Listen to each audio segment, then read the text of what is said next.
In a world where the zombie apocalypse is running the whole damn show, supplies and weapons are basically the new religion. If you don't have them, congrats, you're zombie food by lunch. While everyone else is out there panic looting like headless chickens, our MC is chilling. Xiaoyang knew this mess was coming and prepped like a paranoid genius on 3 energy drinks. Dude built himself a full-on fortress, stacked supplies to the ceiling, and pulled his friends in so they could survive in comfort while the world outside went straight to hell. Of course, even mountains of supplies don't last forever when the apocalypse is busy screwing everyone equally. Just when things were about to get real ugly, Xiaoyang unlocked a system, a legit cheat code. The system throws tasks at him, and every time he clears one, boom, loot boxes. We're talking rare resources, insane buffs, and rewards so good they feel illegal. Each box turns him stronger while everyone else is still fighting over canned beans. This story of survival in an apocalyptic world kicks off with a harsh betrayal. The protagonist, Zhang Xiaoyang, finds himself suspended precariously above a cage packed with ravenous zombies. As if the situation wasn't dire enough, his ex-girlfriend sneers at him,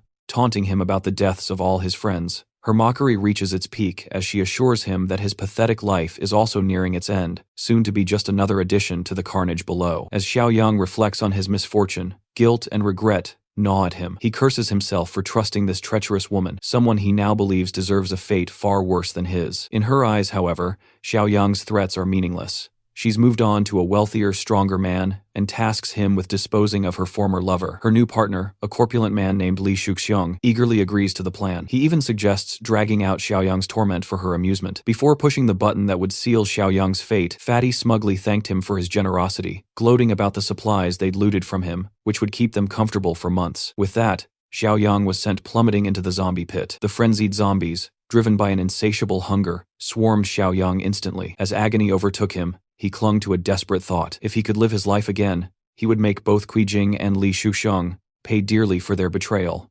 Suddenly, Xiaoyang jolted awake to the grating sound of Jing's voice. She was nagging him, demanding to know why he hadn't added her name to the deed of his house. For a moment, he was disoriented. Was this a dream? Had he somehow gone back in time to before the apocalypse? Memories of his previous life flooded back. Jing had conned him, stripping him of his parents' inheritance and leaving him homeless. Shortly after, the apocalypse descended, unleashing a global catastrophe that turned humans into mindless, flesh-hungry zombies. Despite the chaos, Xiaoyang had managed to survive thanks to his resilience and the help of loyal friends. Together, they established a safe haven, fortified and well-stocked, where they could live without fear of the undead. But just when things seemed stable, Jing returned, feigning desperation to win his sympathy. Xiaoyang, blinded by her deception, let her in, only for her to betray him once more. She sabotaged the safe zone, allowing their enemies to breach the gates, leading to the destruction of everything they'd built. Now she was back, demanding an extravagant bride price and the deed to his home, as if her betrayal had never happened. This time, however, Jing was determined to take control. Though he kept his anger in check, he knew he needed a careful plan. Giving in to impulsive emotions could jeopardize everything. After pretending to agree to her demands, he sent Jing away, leaving her stunned at his newfound confidence. And used to being defied, she couldn't understand how her obedient slave had suddenly become so assertive. With Jing out of the picture, Xiaoyang could finally focus. He had a month left before the apocalypse struck, and every second was precious. He vowed to prepare thoroughly this time,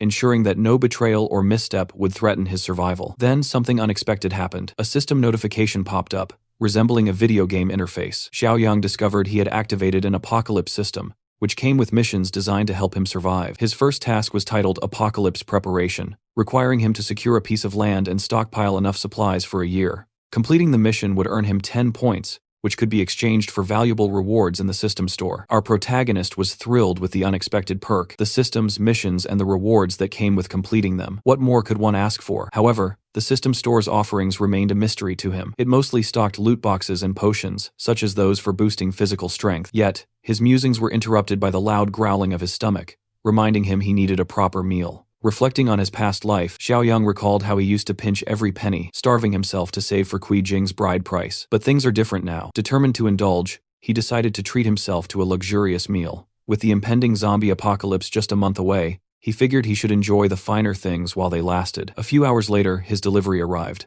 Xiaoyang marveled at the sight. It was a legendary Michelin 3-star takeaway. Never in his wildest dreams could he have afforded such a thing before. He eagerly dug into the $300 braised pork, savoring every bite. After surviving on scraps during the apocalypse, the taste was heavenly, almost surreal. But Xiaoyang didn't stop there. He went into full food enthusiast mode, devouring dish after dish. His appetite seemed insatiable, and he nearly polished off everything when his phone rang. The caller, Xiaoya, Jing's friend.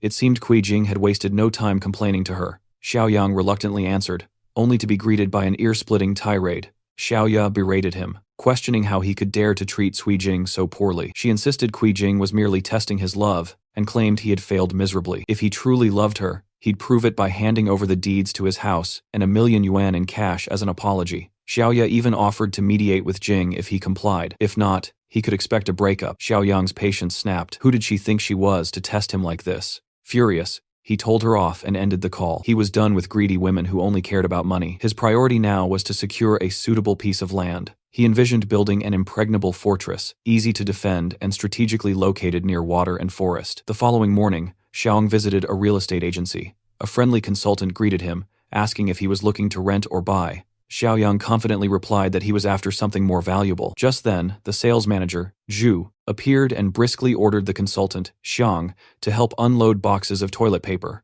Despite Xiang's protest that she was assisting a customer, manager Zhu dismissed Xiaoyang outright, deeming him a broke nobody in shabby clothes who wasn't worth their time. The manager's arrogance irked Xiaoyang, who decided to put him in his place. He asked Zhu to repeat his words and explain his audacity in belittling others. Zhu, unfazed, doubled down, mocking Xiaoyang further. He even declared he'd eat a toilet on a live stream if Xiaoyang could afford to buy one. It was clear the manager was about to regret his words. Unbothered, Xiaoyang smirked and advised Zhu to prepare for a feast of porcelain. He clarified he wasn't here for a house, but to buy land. The announcement stunned everyone present. It wasn't every day someone came to buy land outright. Xiang quickly invited Xiang to sit, while she outlined the available options. Meanwhile, manager Zhu glared in disbelief, convinced Xiaoyang was bluffing. Xiang presented detailed listings, but Xiaoyang wasn't interested in browsing. He outlined his requirements instead. Land near mountains and running water, preferably with existing factories or large buildings. Xiang promised to check for suitable options.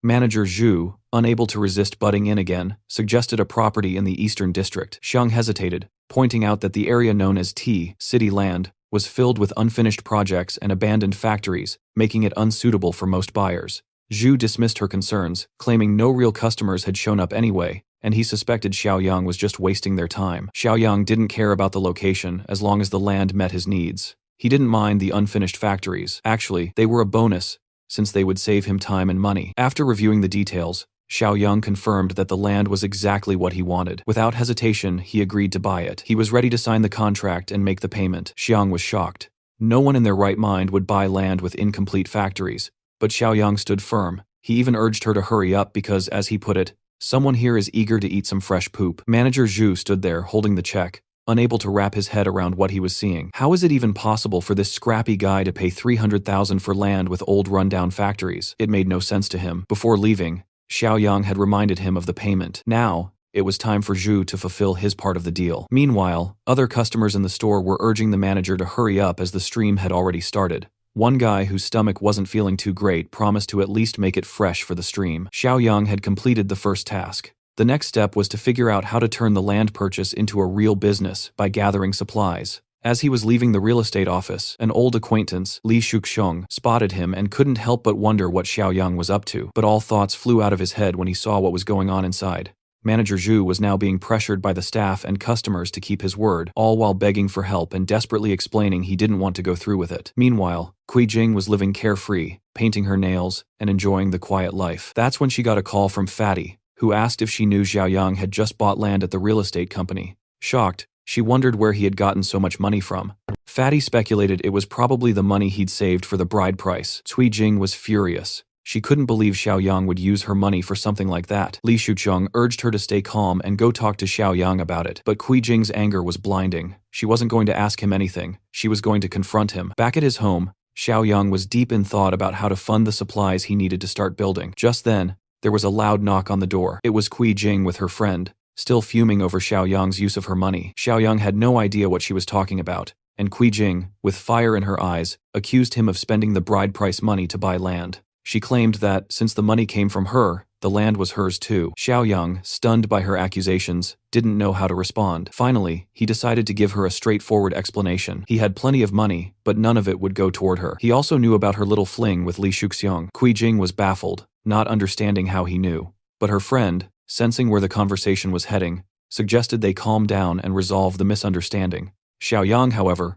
wasn't having it. "There's no misunderstanding here," he said. "Cuijing isn't my girlfriend. She's just a doormat for that old fat guy." He slammed the door in their faces, tired of the drama. Cuijing still couldn't understand how he knew about her and Li Shuxiong. Her friend was just as confused, wondering why Cuijing hadn't told her about her relationship with Li Shuxiong. Cuijing quickly assured her it was nothing serious, just a few room rentals here and there. With things escalating out of control, they decided to head home and figure out their next move. But now, Xiaoya was thinking of taking things into her own hands and winning Xiaoyang over. After all, they were good friends. The following day, Xiaoyang arrived at his new property with a construction crew. He was ready to rebuild one of the factories, but wasn't sure how long it would take. Foreman Li quickly assessed the situation and explained that reinforcing the walls, setting up defensive towers, installing barbed wire, thickening the steel doors, and adding bulletproof glass would take some time. He couldn't help but wonder what kind of enemy Xiaoyang had made to need such heavy fortifications. Xiaoyang just waved him off, telling him that some things were better left unknown. He wanted to know how much it would cost to finish the project in a month. The foreman shook his head, stating that it couldn't be done that quickly. Xiaoyang wasn't fazed, saying he had connections who could get the job done faster. The foreman, standing his ground, said that the safety of the workers was more important. This took Xiaoyang by surprise. He had never met a foreman with a conscience. It turned out, though, that the cost would just be higher. Xiaoyang asked him to give him the price without further delays. After some quick calculations, Foreman Li estimated that if they were to finish in a month, the workers would need to work non-stop, and the cost would come to 20 million yuan. They'd also require a 5 million yuan deposit to start immediately. Xiaoyang didn't find this ideal. He told them to get started right away, and he'd transfer the rest of the payment within a week. The construction company had nothing to fear. If he failed to pay, the land would be theirs. Out of nowhere, Xiaoya appeared at the construction site. She confidently walked up to him, wrapped her arm around his, and asked, "What are you doing here?" Xiaoyang was already tired of this woman. In his past life, she, along with Kui Jing, had driven him out of his parents' inheritance, and now he was ready to make her pay twice as much for everything she had done. No matter how much she pretended to be a good girl, he could see through her rotten nature. Xiaoya, seeing the construction site, asked with feigned interest, "Is this the land you bought? It's so beautiful here. I bet you want to build a villa, right?" But Xiaoyang didn't care about her assumptions or thoughts on what he should do with the land. Her attempts to act like she cared made him feel nothing but disgust. She couldn't understand his cold response. Normally, just a gentle touch from her on his arm would have made him nervous, but today, he didn't even flinch. Instead, he turned away from her indifferently, walking over to the construction workers to instruct them on fixing the gate, which needed to be widened. Xiaoya couldn't miss this opportunity. After Kui Jing had ruined everything for Xiang, she thought this land might now be her chance. Xiaoyang returned home, his mind racing with ideas on how to get more money. After he had mortgaged his house, he received a loan of 3 million yuan, but that amount was barely enough to cover the first phase of construction. Still, considering the inevitable collapse of the world, he reasoned that it wouldn't matter. If he sold the house to a few buyers, it would be no problem. It was something that had to be dealt with no matter what. Then there was a knock on the door. Xiaoyang opened it to find his infuriating neighbor, Grandpa Li, standing there. This old man who lived downstairs was a wealthy, greedy person who owned the apartments on the first and second floors. He had been trying to buy the third floor from Xiang, but Xiaoyang refused to sell. As a result, Grandpa Li had started making life difficult for him, painting the doors, scattering trash, leaving coffins by his doorstep, and jamming locks. The old man had done everything in his power to harass Xiaoyang, and now he was accusing him of throwing a party the night before. Xiaoyang, however, had gone to bed early and hadn't made any noise, but there was no point in arguing over the false accusation. Xiaoyang knew what Grandpa Li really wanted, his house. So pretending to be fed up, he told the old man he was ready to sell. Grandpa Li, shocked and surprised, could hardly believe his ears. Xiaoyang had a condition though. He wanted to stay in the house for another 6 months, until he found a new place to live, but the old man had to transfer 5 million yuan into his account immediately, so he could pay the deposit for the new house. If Grandpa didn't agree to this, the deal was off. The greedy old man couldn't let the opportunity slip by, so he agreed, but insisted on signing a contract to make sure Xiaoyang couldn't change his mind. Xiaoyang had no issue with that. After all, the old man would still die in his house when the apocalypse began. Once Grandpa Li transferred the 5 million yuan, Xiaoyang now had a total of 8 million yuan, 3 million from the loan, and 5 million from the old man. It was time to tackle the next task and earn the reward. The biggest supermarket in the area was the perfect place to get started. Xiaoyang set off to stock up on supplies for the coming year. The people around him watched him, thinking he was mentally unstable. They kept their distance as he pushed several grocery carts through the aisles. When he reached the checkout line, the onlookers laughed at him, thinking he was just another fool caught up in the doomsday rumors. But Xiaoyang didn't care about their judgment. What mattered was completing the task that the system had set for him, and once he did, he earned 10 points. With those points, he bought a special supply box from the system store. Xiaoyang didn't hesitate. When he opened the box, he found a level 1 space ring, a personal subspace of 500 cubic meters, where time stood still, and anything stored there would never spoil. This was an incredible gain. The fact that time stopped inside the subspace meant he could store fresh food without worrying about it going bad. Along with a new item, Xiaoyang received a new mission, 10 years of sustenance, which would reward him with 20 points for completion. But just as he was starting to process his new acquisition, he was approached by the security chief of the supermarket, Yang Tao. Yang Tao, a former high school classmate, recognized Xiaoyang. He had been the lackey of a local bully, extorting money from weaker students. Xiaoyang had frequently clashed with him back in the day. Today, Xiaoyang didn't expect to run into Yang Tao here. Yang Tao insisted that Xiaoyang put everything back in its place, or else he wouldn't be kind. Xiaoyang responded that he hadn't changed at all, and was still picking on the weaker ones. However, Xiaoyang had no intention of returning the items. As a paying customer, he wasn't about to back down. Yang Tao immediately demanded Xiaoyang pay for the goods right there and then, threatening that if he didn't, things would get worse. An hour later, all the cashiers had finally totaled the items, 56,000. Yang Tao wasted no time demanding the payment. Without hesitation, our hero used his credit card like a tool of power. The transaction was completed successfully,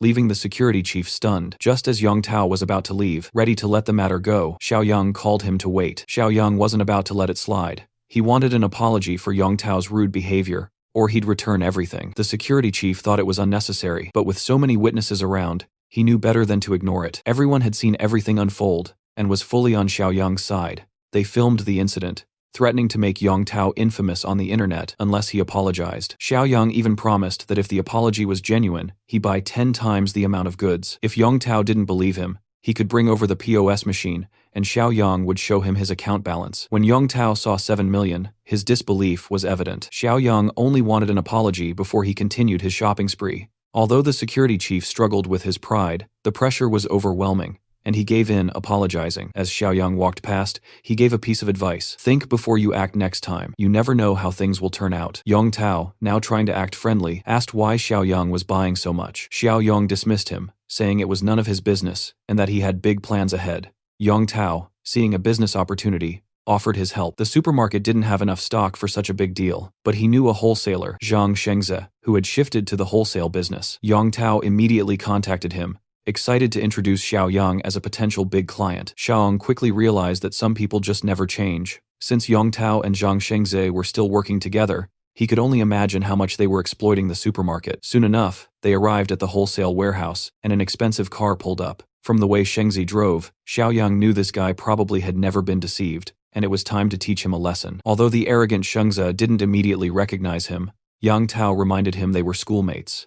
After a moment of thinking, Shengze finally remembered. He recalled Xiaoyang as the guy who had a bit of a backbone back in school. Shengze immediately judged him based on his cheap, non-designer clothes. He despised people who tried to act rich when they weren't. Turning to Yang Tao, Shengze began criticizing him for bringing such an unworthy client. He even kicked Yang Tao on his ass, scolding him for wasting his time. Despite Yang Tao's attempts to explain, Shengze was convinced that Xiaoyang couldn't possibly be rich. He had been in business long enough to spot who had money and who didn't. Xiaoyang, tired of the arrogance, called Shengze an ignorant person who looked down on others. Enraged, Shengze grabbed him and demanded he take back what he said. Xiaoyang wasn't scared at all, and repeated his words, calling him ignorant. To his surprise, it wasn't the insult about being looked down on that upset Shengze, but the accusation of being illiterate. It turned out that this arrogant man was far too sensitive about his lack of education. Yang Tao, seeing things escalating, stepped in quickly, warning Xiaoyang to be careful not to provoke Shengze further. Don't push him. He's really sensitive about being called illiterate. But for his trouble, Yang Tao received another kick and more insults from Shengze,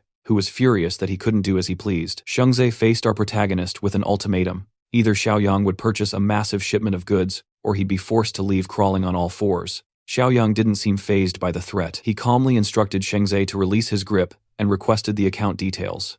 Moments later, Shengze's furious expression turned into shock as he realized Xiaoyang had deposited $1 million into his account. Xiaoyang explained that this was just an initial payment. He intended to purchase $5 million worth of goods. Shengze asked about the specific items Xiaoyang needed. Xiaoyang listed basics like oil, rice, salt, snacks, and beverages, goods that had long shelf lives. A sly smile appeared on Zhang Shengze's face. He had just received a batch of near-expired products, and this was the perfect chance to unload them onto Xiaoyang. When they arrived at the warehouse, Shengzi offered the entire stock at a 10% discount off the original price. The deal seemed too good to be true, and Xiaoyang immediately suspected something was off. Before agreeing, he decided to inspect the quality of the goods. True to his suspicions, it was a setup. Although the packaging looked fresh, the products were nearing their expiration dates. Zhang Shengzi hadn't expected Xiaoyang to catch on so quickly, so he immediately offered a 50% discount, but Xiaoyang wasn't satisfied. He was willing to spend his 5 million, but he expected top-quality goods. However, he had a different plan for these near-expired items. Xiaoyang told Shengzi he'd take the expired goods off his hands for half the price with one condition: he would pay in a month. Shengzi was taken aback, but Xiaoyang quickly assured him that he'd use his house as collateral. Shengzi was confused, not understanding why Xiaoyang would want expired food. He didn't realize that in the near future, these items would become a highly valuable resource. Xiaoyang didn't explain further, and simply instructed Zhang Shengzi to deliver the goods to the designated address. Just then, Xiaoyang received a call about a house sale. He quickly bid farewell to Shengzi and Yong Tao, heading off. The buyer was an elderly man, who offered a 400,000 down payment and 3 months for Xiaoyang to vacate. The deal seemed almost too smooth, making Xiaoyang a little suspicious. He asked the old man why he was in such a rush. The man explained that his granddaughter needed to move for school, and Xiaoyang was the only one selling a property in the area. The old man was so upfront, even providing all the details willingly. Xiaoyang asked if he wasn't worried about the price being raised. The old man, realizing his slip, started pleading with Xiaoyang not to take advantage of him, as this was all his life savings. Xiaoyang, not want to exploit a genuine person, assured the old man that their deal was set and signed a contract. The old man was overjoyed,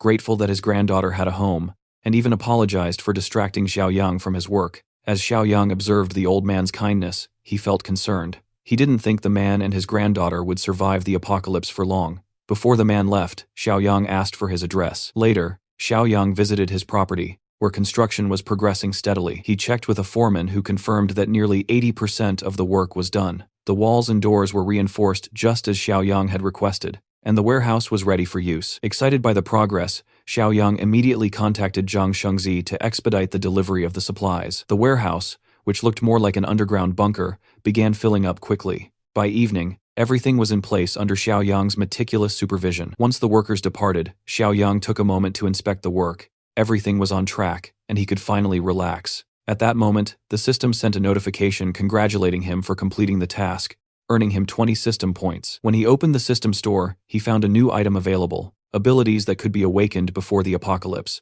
Without hesitation, Xiaoyang bought a box. Upon opening it, he unlocked a level 1 ability called Mind's Eye, which allowed him to detect hostility from others. Feeling satisfied with his new power, Xiaoyang knew this would be invaluable in the early days of the apocalypse. Just as he began to unwind, the system sent him another task: gather weapons, lots of them. Xiaoyang wasn't fazed. Arming himself was exactly what he had planned. It was time to get ready for the coming chaos. Sometime later, Xiaoyang found himself at the heart of the city's late-night black market, ready to procure the weapons he needed. As he wandered through the bustling market, the constant noise of bargaining and the relentless chatter of customers and sellers filled the air. Everywhere he looked, there were hustlers trying to make a quick bucks. Out of the corner of his eye, something caught his attention. Someone familiar. It was a man he had seen before during the first disaster, Li Shuxiang. He was aggressively negotiating the price of some fake jewelry, wearing down the seller until he agreed to a much lower price. Xiaoyang hadn't expected to run into this guy tonight, but it made sense that he would be here haggling over fake jewelry. It wasn't surprising that Cui Jing had been fooled by these worthless trinkets. After a few more steps, Xiaoyang finally came across a stall that piqued his interest. Lined up in front of him were various blades, each one sharper than the last. A grin slowly spread across his face as he examined the weapons. He had finally found what he was looking for. Squatting down in front of the stall, he asked boldly if they had anything tougher. The man behind the counter, dressed in military camouflage, didn't seem to get the hint. In response, he tossed Xiaoyang a knife sharpener, suggesting he sharpened the blades himself if he wanted something tougher. Unfazed, Xiaoyang insisted that none of these knives were up to par. He needed something stronger. Realizing the implication, the vendor's demeanor shifted, his tone turning serious as he asked if Xiaoyang was looking for trouble. Just then, the sound of a phone notification interrupted the tension. Xiaoyang had just transferred 200,000 yuan to the seller's account. Holding up the receipt, he made it clear he was serious. The seller's attitude flipped instantly, as he acknowledged the transfer and reassured Xiaoyang that he was indeed a serious buyer.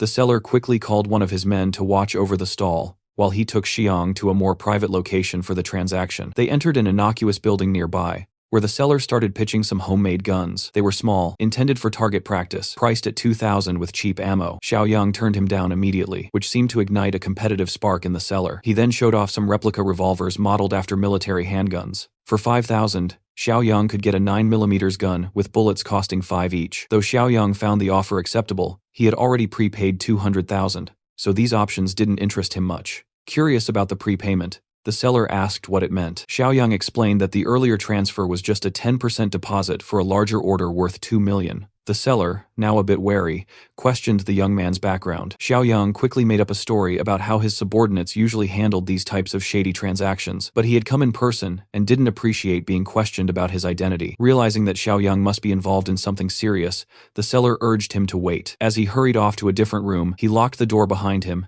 and scanned the area through the window. Turning back to Xiaoyang, he assured him he had come to the right person and that they would proceed with the deal at midnight the day after tomorrow. He insisted on cash payment only. When Xiaoyang finally left the building, the seller treated him like a VIP. However, as fate would have it, he bumped into the same familiar face from earlier in the night market. Li Shuxiong couldn't help but comment on the coincidence. Now, it made sense why Xiaoyang had been spending so much. Li Shuxiong also suspected that Xiaoyang's involvement with Kui Jing had something to do with it. He figured the kid had recently picked up too many tips about finances and was now planning to sell everything and live a life of comfort. Zhang Xiaoyang paid no mind to the ramblings of the fatty, whose words were nothing more than empty noise. He figured it would be more practical to test out his newly unlocked ability. As he opened his mind's eye, a faint aura shimmered in his gaze. Above Mr. Cam's head, a symbol of happiness floated, while an angry one appeared above Luong. This power was definitely proving to be useful. To test it further, Xiaoyang decided to speak out loud, mocking the fatty for buying cheap secondhand items just to deceive Kui Jing. He also pointed out that the girl was nothing more than his secondhand trash, just like the rest of the junk he was trying to pass off. The comment made the fatty's anger indicator turn even darker as he fired back with curses, clearly irritated by the jab. Watching the situation escalate, Mr. Cam, eager to keep things under control, asked Xiaoyang if that fat-ass man was bothering him. With a subtle nod, he labeled Li Shuxiong as an enemy, a clear message. Mr. Cam quickly reassured his new important client that his staff would deal with the matter and teach the fatty a lesson. Xiaoyang didn't mind, but advised them not to go too far, since he still had plans for him in the future. As the group of muscular thugs approached the overweight man, his bravado disappeared. He stammered, his usual arrogance replaced with fear. Mr. Cam didn't waste any more time with the man. With a swift motion, he pulled out a baton,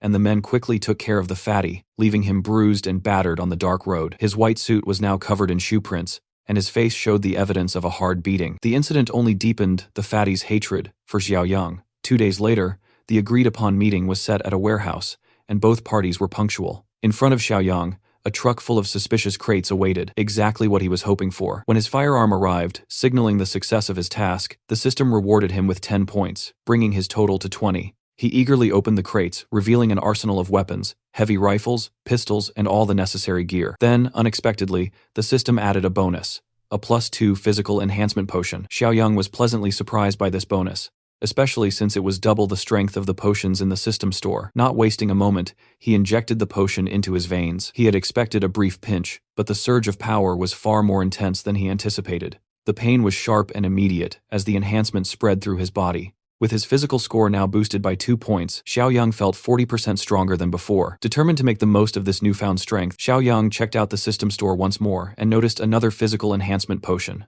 Seeing the value of increasing his strength even more, he decided to take the plunge. After injecting the second potion, his physical score shot up to 8, making him 60% stronger than the average person. Excited to put his new power to the test, Xiaoyang looked around the warehouse and spotted some thick iron bars that were scattered about. He grabbed one, a sturdy bar used in construction, and threw it into the air. With a powerful kick, he bent the rod significantly, sending it flying into the nearby wall, with enough force to create a noticeable dent. His kick had been so powerful that it left a visible impression on the wall. With this level of strength, Xiaoyang felt confident that he could handle anything, even the early stages of an apocalypse. As for the weapons, he knew better than to leave them exposed. Storing them safely in his spatial ring was the wisest move. With a simple gesture, he pointed the magical ring at the contents of the truck, and the weapons were absorbed into the ring instantly. The day after tomorrow, the apocalypse was set to begin. Time was running out, and Xiaoyang still had a few things to wrap up. However, he couldn't shake the image of the old man who had tried to buy his house. The old man had offered what little savings he had to secure a future for his granddaughter.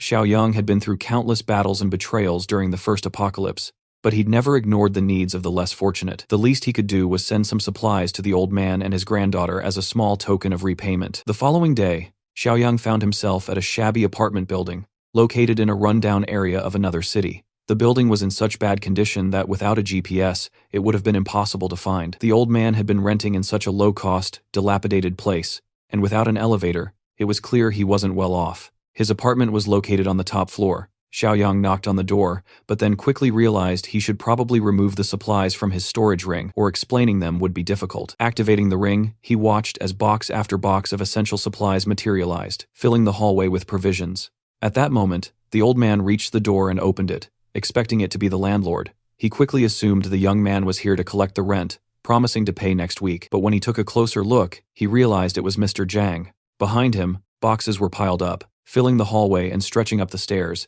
making the old man even more confused. Xiaoyang told him to wait until later for the full explanation, but for now they needed to get the boxes inside before anyone noticed. After a few minutes of lifting, most of which Xiaoyang did on his own, they managed to get everything in. The old man couldn't believe how easily the young man handled it, not even looking tired. Meanwhile, Xiaoyang was checking the space, trying to figure out if it could serve as a safe shelter. He decided it would do, especially since the front door was sturdy enough. Once everything was inside, Xiaoyang turned to the old man, urging him to pay close attention. He explained that the supplies they brought needed to be rationed carefully because they were meant to last for about 6 months, starting tomorrow. Just as he was about to go into more detail, something caught his eye. A photo placed nearby. It was of the proud old man with a beautiful young woman, his granddaughter. To his surprise, the woman in the picture was none other than Li Shanshan, a close friend from his past during the first apocalypse.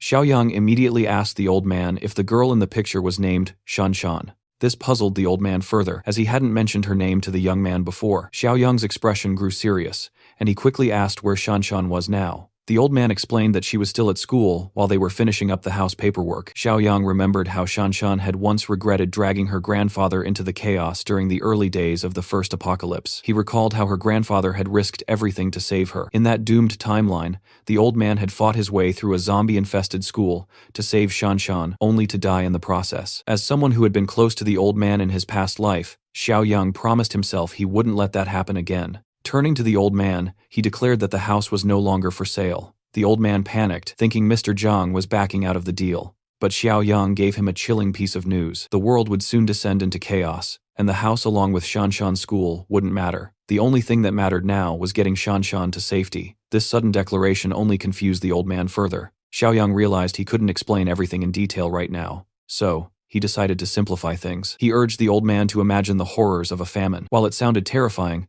the old man couldn't grasp how this applied to their situation. Seeing that words weren't enough, Xiaoyang decided to show him instead. With a simple gesture, he made all the supply boxes disappear, sucked into a storage ring in an instant. The room, once crowded with boxes, was now completely empty. The old man stared, dumbfounded. Xiaoyang calmly explained that he had special powers and could see the future. If the old man wanted to survive and save Shanshan, he needed to listen carefully and follow his lead. Their next task was to get Shanshan out of her school. As they drove there at full speed, the old man was still trying to process everything, his mouth opened in disbelief. Xiaoyang drove like a man on a mission, ignoring all traffic rules in his haste to get there. When they arrived, they found Shanshan surrounded by a group of students near one of the school buildings. She was being bullied by a couple of jealous girls. One slapped her across the face, while another kicked her in the stomach for daring to speak out.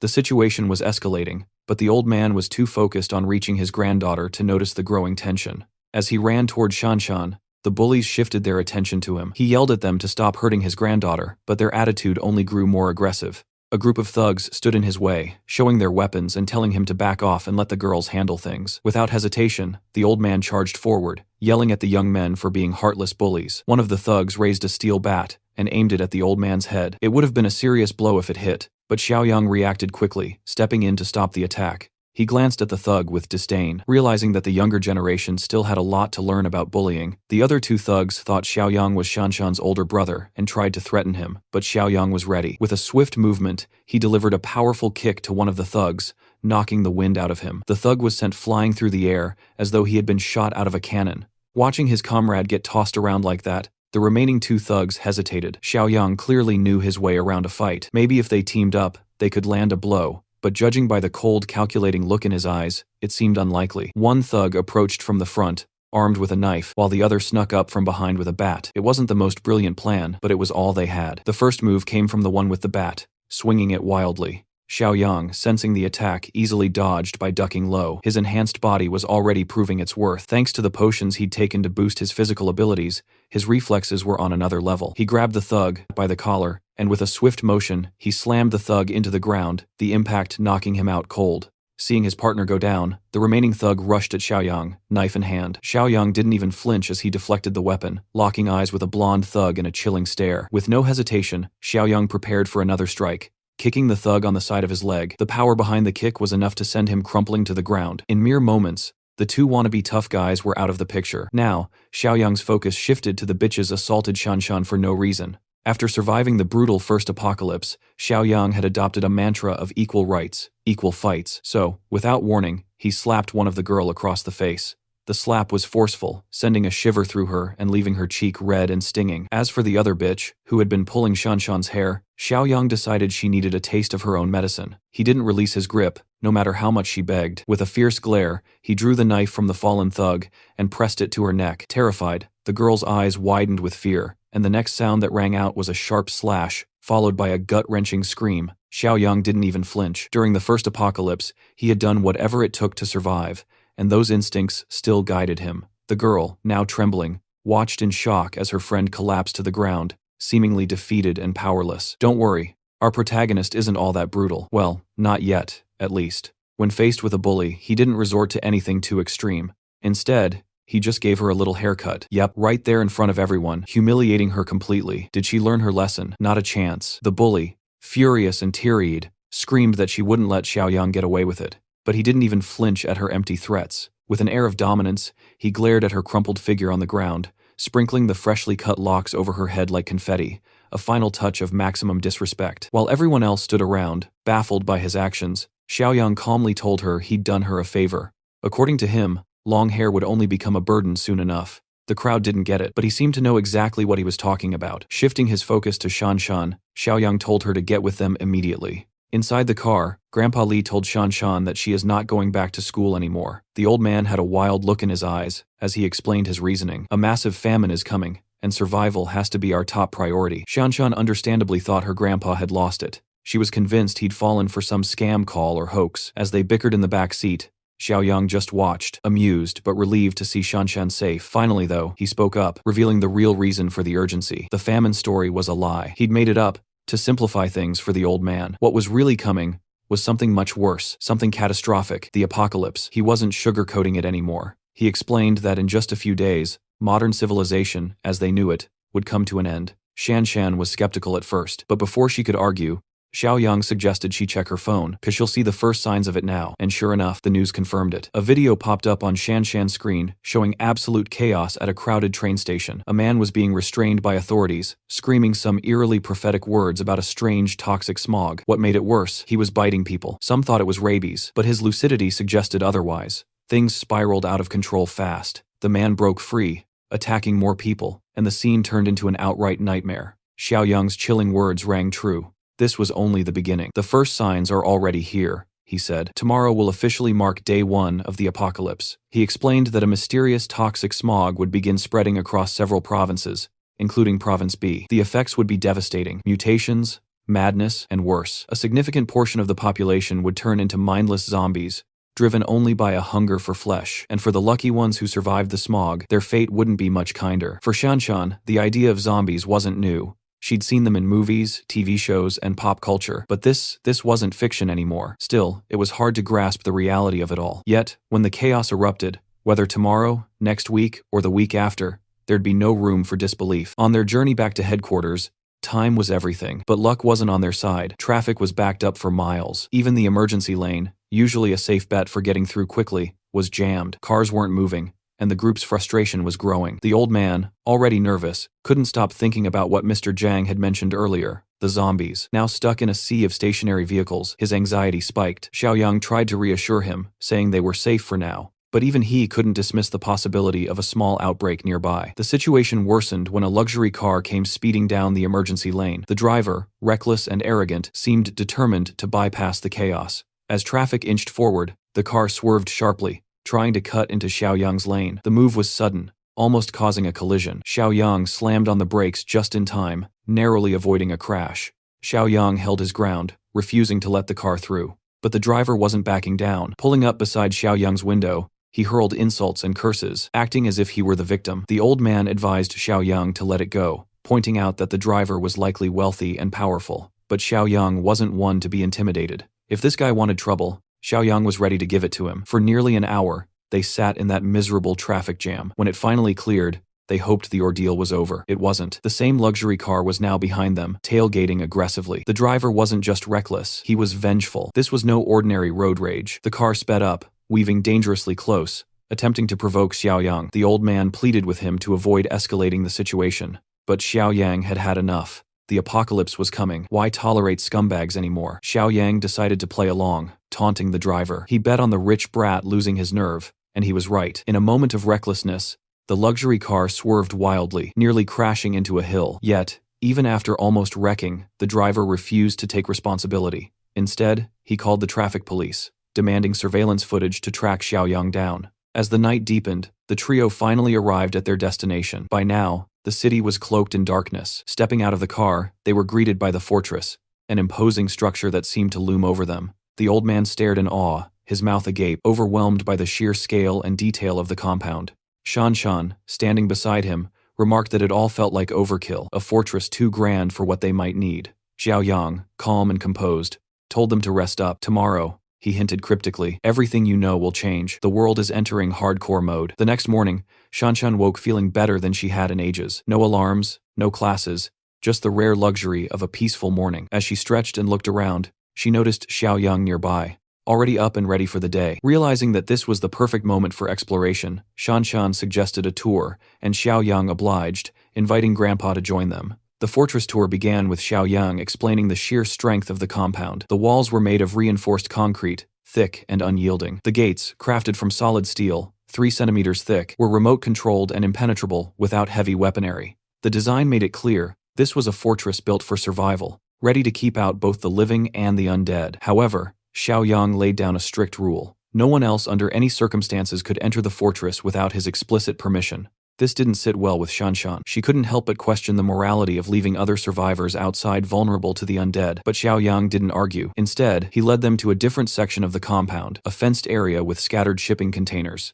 This, Xiaoyang explained, was a buffer zone. If survivors managed to find their way here, they could use this area as a temporary shelter. However, access to the main fortress remained strictly off-limits without his approval. In the chaos of the apocalypse, human nature would become unpredictable, and the risks of betrayal or exploitation were too high. Even the old man, initially skeptical, nodded in agreement as the harsh truth sank in. Next, Xiaoyang led them to the food storage facility. When they entered, they were greeted by rows upon rows of supplies stacked high and organized meticulously. It was an overwhelming sight, more provisions than they could have imagined. Xiaoyang took a moment to activate his mind's eye ability, scanning the room to check their hostility status. To his relief, both Grandpa and Shanshan displayed happy, trusting expressions, a clear indication that they could be relied upon. As the tour continued, Xiaoyang revealed the fortress's weapons cache. He handed Shanshan a sleek crossbow and gave Grandpa a sturdy shotgun, emphasizing the importance of keeping these weapons secure. In this new world, losing control of their weapons could lead to chaos. Never let these fall into the wrong hands, Xiaoyang warned, the seriousness in his voice leaving no room for doubt. Xiaoyang had just finished showing Shanshan and Grandpa around the fortress when a notification flashed before him, a new system task. It was another mission, and this one hit close to home. He was tasked with reuniting with an old comrade, Zhang Qi. The name brought back memories and a mix of emotions, but what surprised him most was the timing. Standing on the viewing deck, he noticed a glowing arrow pointing toward the city, marking Zhang Qi's location. This was a fortunate coincidence. Xiaoyang had already planned to track down his former allies, and now the system seemed to reward him for his intentions. Wasting no time, he turned to Shanshan and Grandpa, reinforcing the fortress rules one last time. They were to stay vigilant and not break any of the guidelines no matter what. When asked where he was heading, Xiaoyang simply replied, recruiting and building the team. With that, he hopped into his car and drove off, following the glowing arrow toward Zhang Qi's location. The arrow led him to a KTV bar. Inside, the atmosphere was jovial, with groups of friends enjoying their night. Among them was Zhang Qi, his signature silver hair shining even under the dim neon lights. He was laughing, drinking, and singing karaoke with his friends, seemingly untouched by the turmoil outside. Zhang Qi and one of his friends stumbled out of the room to find a restroom, their steps unsteady and their laughter loud. After handling their business, the two drunkenly wandered back into the hallway. That's when it happened. In his inebriated state, Zhang Qi accidentally bumped into a girl. It was a harmless brush, nothing serious, but the girl's irritated expression told a different story. Zhang Qi quickly apologized and tried to move on. Unfortunately, the girl's escort wasn't as forgiving. The man, a towering figure with an intimidating aura, saw this as a personal affront. Without hesitation, he called Zhang Qi a punk and delivered a brutal kick that sent him sprawling into the wall. Zhang Qi hit the ground hard, the pain evident in his groans. His friend, though clearly scared, didn't hesitate to check on him, but seeing Zhang Qi in pain sparked something brave or perhaps reckless in a friend. Standing up, he yelled at the thug, calling out his aggression. This boldness only made things worse. The thug, unaccustomed to being challenged, became enraged. Grabbing Zhang Qi's friend by the collar, he effortlessly lifted him off the ground, showcasing his brute strength. Zhang Qi, despite his pain, tried to intervene. Struggling to his feet, he pleaded with a thug to let his friend go, admitting fault and apologizing profusely. Amid the chaos, a KTV staff member appeared, drawn by the noise. He wasn't in the best shape, recently recovering from stomach flu only to catch a cold, but his sense of duty prevailed. Bar fights were nothing new in his line of work, and he knew the drill. Approaching cautiously, he tried to mediate, asking both parties to calm down and de-escalate, but the thug wasn't having it. He turned his fury on the staff member, interpreting his interference as disrespect. To make matters worse, he loudly demanded that the bar's owner come out immediately, threatening to shut the place down if his demands weren't met. The staff member, though clearly nervous, gestured discreetly to Zhang Qi and his friend, urging them to leave while the thug's attention was diverted. The two young men fled. Back in karaoke room 3090, Zhang Qi and his friend barged in, panting and wide-eyed as if they barely escaped a predator. Their other friends turned to ask what had happened. The duo quickly explained, recounting how they had bumped into a drunken thug in the hallway, leading to threats and a near beating. They expressed gratitude for the quick-witted staffer who had stepped in to defuse the situation, even if only temporarily. One of their friends, the hot-headed Chen Chong, wasn't having it. He stood up, declaring that their mechanical engineering class had a reputation to uphold and shouldn't back down from anyone. He even suggested rallying other students from their department to teach the thugs a lesson. Zhang Qi, however, stopped him in his tracks. Acting tough and seeking revenge was a foolish move. With less than a year until graduation, they didn't need trouble. They needed to keep their heads down and focus on their celebration. Reluctantly, Chen Chong sat back down, and the group decided to resume their singing and dancing, trying to salvage the night. But trouble wasn't done with them yet. Moments later, the drunk thug and his gang burst into the room. Their arrival was loud and violent, with the thug dragging the battered KTV staffer by the collar before throwing him onto the floor like a rag doll. The sight of the injured staffer silenced the room, and a chill ran through the group of college boys. The thug, his eyes scanning the room, pointed directly at Zhang Qi and his friends, grabbed them. He barked at his crew. His henchmen moved swiftly, closing in on the group. Fear paralyzed the students, who didn't dare resist. They had seen what the thugs were capable of and didn't want to escalate things further. Chen Chong, however, wasn't about to go down quietly. He taunted the gang, daring them to let him make a single phone call, implying he had backup of his own. This only enraged the thug further. Grabbing a full whiskey bottle, the thug smashed it against Chen Chong's head. The impact was brutal, sending a mix of blood and whiskey streaming down Chen Chong's face as he collapsed to the floor. Zhang Qi watched in horror, his mind racing. Outside the KTV bar, help was arriving, but he didn't know it yet. Xiaoyang had just pulled up, stepping out of his car with a calm smile. The glowing system notification had guided him here, and the sight of the lively bar amused him. A KTV bar was exactly the kind of place he expected college-age Zhang Qi to frequent. Inside, chaos continued. Chen Chong, despite his injuries, showed remarkable resilience. Grabbing a nearby metal ashtray, he tried to fight back. His guts impressed even the thugs, but his defiance irritated them more. The gang quickly subdued him,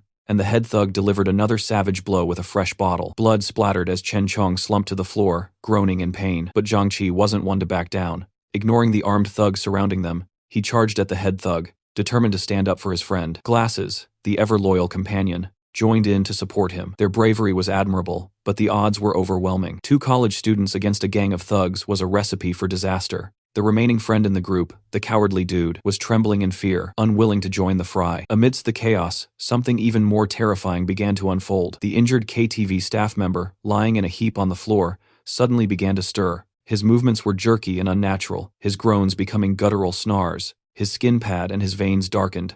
A horrifying transformation was taking place. In mere moments, he became a rabid zombie. With terrifying speed, he lunged at the nearest thug, sinking his teeth into the man's back like a predator attacking its prey. The bitten thug yelled in shock and pain, trying to shake the zombie off. At first, he thought it was just some deranged, dog-like behavior, but the creature's bite was unrelenting, and its strength was unnatural. Another thug rushed to pull the zombie off his friend, but the creature was too strong. In a swift motion, it let go of its first victim and latched onto the second thug's arm, biting down with alarming ferocity. The room erupted into screams as panic spread among the gangsters and students alike. Meanwhile, Zhang-Chi and Glasses tried to hold their ground. Even as fear gripped their classmates, the cowardly friend was now trembling uncontrollably, nearly fainting from terror. The situation looked bleak. The zombie's attacks were relentless, and its enhanced physical strength made it nearly impossible to overpower. If this continued, everyone in the room was at risk of falling victim to the infected staffer. At that moment, Zhang Xiaoyong had arrived. Without hesitation, he grabbed the rabid zombie by the back of its neck and effortlessly lifted it off the ground with a single arm. The sheer strength he displayed stunned everyone in the room. Xiaoyong carried the struggling zombie to the nearest glass wall and smashed it into the pane, shattering it completely. Glass shards rained down as the zombie slumped momentarily, dazed from the impact. Xiaoyong turned back to the room, his voice cutting through the chaos like a blade. "Everyone, stop." The thugs, the students, and even the terrified Zhang-Chi froze. Xiaoyong's cold demeanor and the ease with which he had handled the rabid zombie commanded instant respect and fear. The thugs, who had struggled with the creature in pairs, realized this newcomer was no ordinary man. However, the head thug wasn't ready to back down. Misreading the situation, he directed his anger toward Xiaoyong, still thinking he was the top dog. Ignoring the thug entirely, Xiaoyong turned to Zhang-Chi. "Were you bitten?" Zhang-Chi, still reeling from the chaos, stammered, said he wasn't bitten. Without wasting time on further explanations, Xiaoyong simply ordered Zhang-Chi to follow him. For some reason Zhang-Chi couldn't quite explain, he felt an unshakable compulsion to comply. However, as he moved to follow, the head thugs stepped in his way, still clinging to the delusion that he was in control. Before another fight could erupt, one of the bitten gangsters began coughing violently. His voice was, and he groaned about a splitting headache and dizziness. Xiaoyong's sharp eyes scanned him, catching the unmistakable early signs of mutation. The thug exhibited every classic symptom: relentless coughing, extreme dizziness, and that ominous bite wound festering on his shoulder. Even the thug's offhand comment about having a runny nose earlier in the day confirmed Xiaoyong's suspicions. "Yep, he's bitten," Xiang muttered to himself, watching as the rot visibly spread from the infected wound. The proximity of the bite to the nervous system was accelerating the process.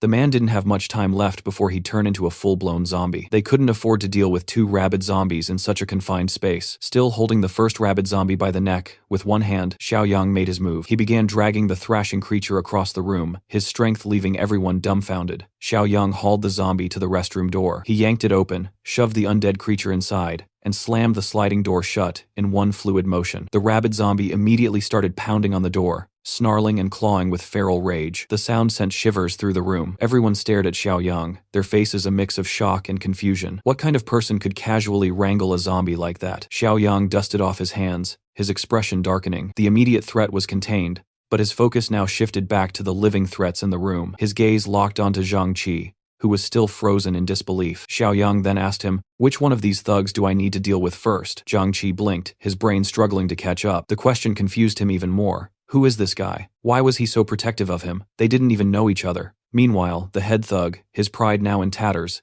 decided he'd had enough. "You're dead, punk," he roared, charging at Xiaoyong with a wild swing. Xiaoyong didn't even flinch. His expression was one of pure boredom, as if he were dealing with a pesky mosquito. Before the thug's fist could connect, Xiaoyong moved like lightning, grabbing the man's face with one hand. His fingers dug into the thug's skin as he pushed forward, smashing him face first into the glass table in the center of the room. The table shattered with a deafening crash, sending shards flying everywhere. One of the other bitten gangsters, his face pale and sweaty, staggered forward in a fit of rage. Xiaoyong adjusted his stance, his movements calm and precise. In one swift motion, he delivered a sharp blow to the man's windpipe. The thug collapsed instantly, his breath choking out as he fell flat on his back. As his comrades rushed to his side, panic set in. The thug started convulsing violently, foam spilling from his mouth as his body jerked uncontrollably. His eyes rolled back, and his skin began to turn an eerie gray. The infection had reached its final stage. The man was turning right before their eyes, and there was nothing they could do to stop it. Xiaoyong stepped forward, flexing his fists.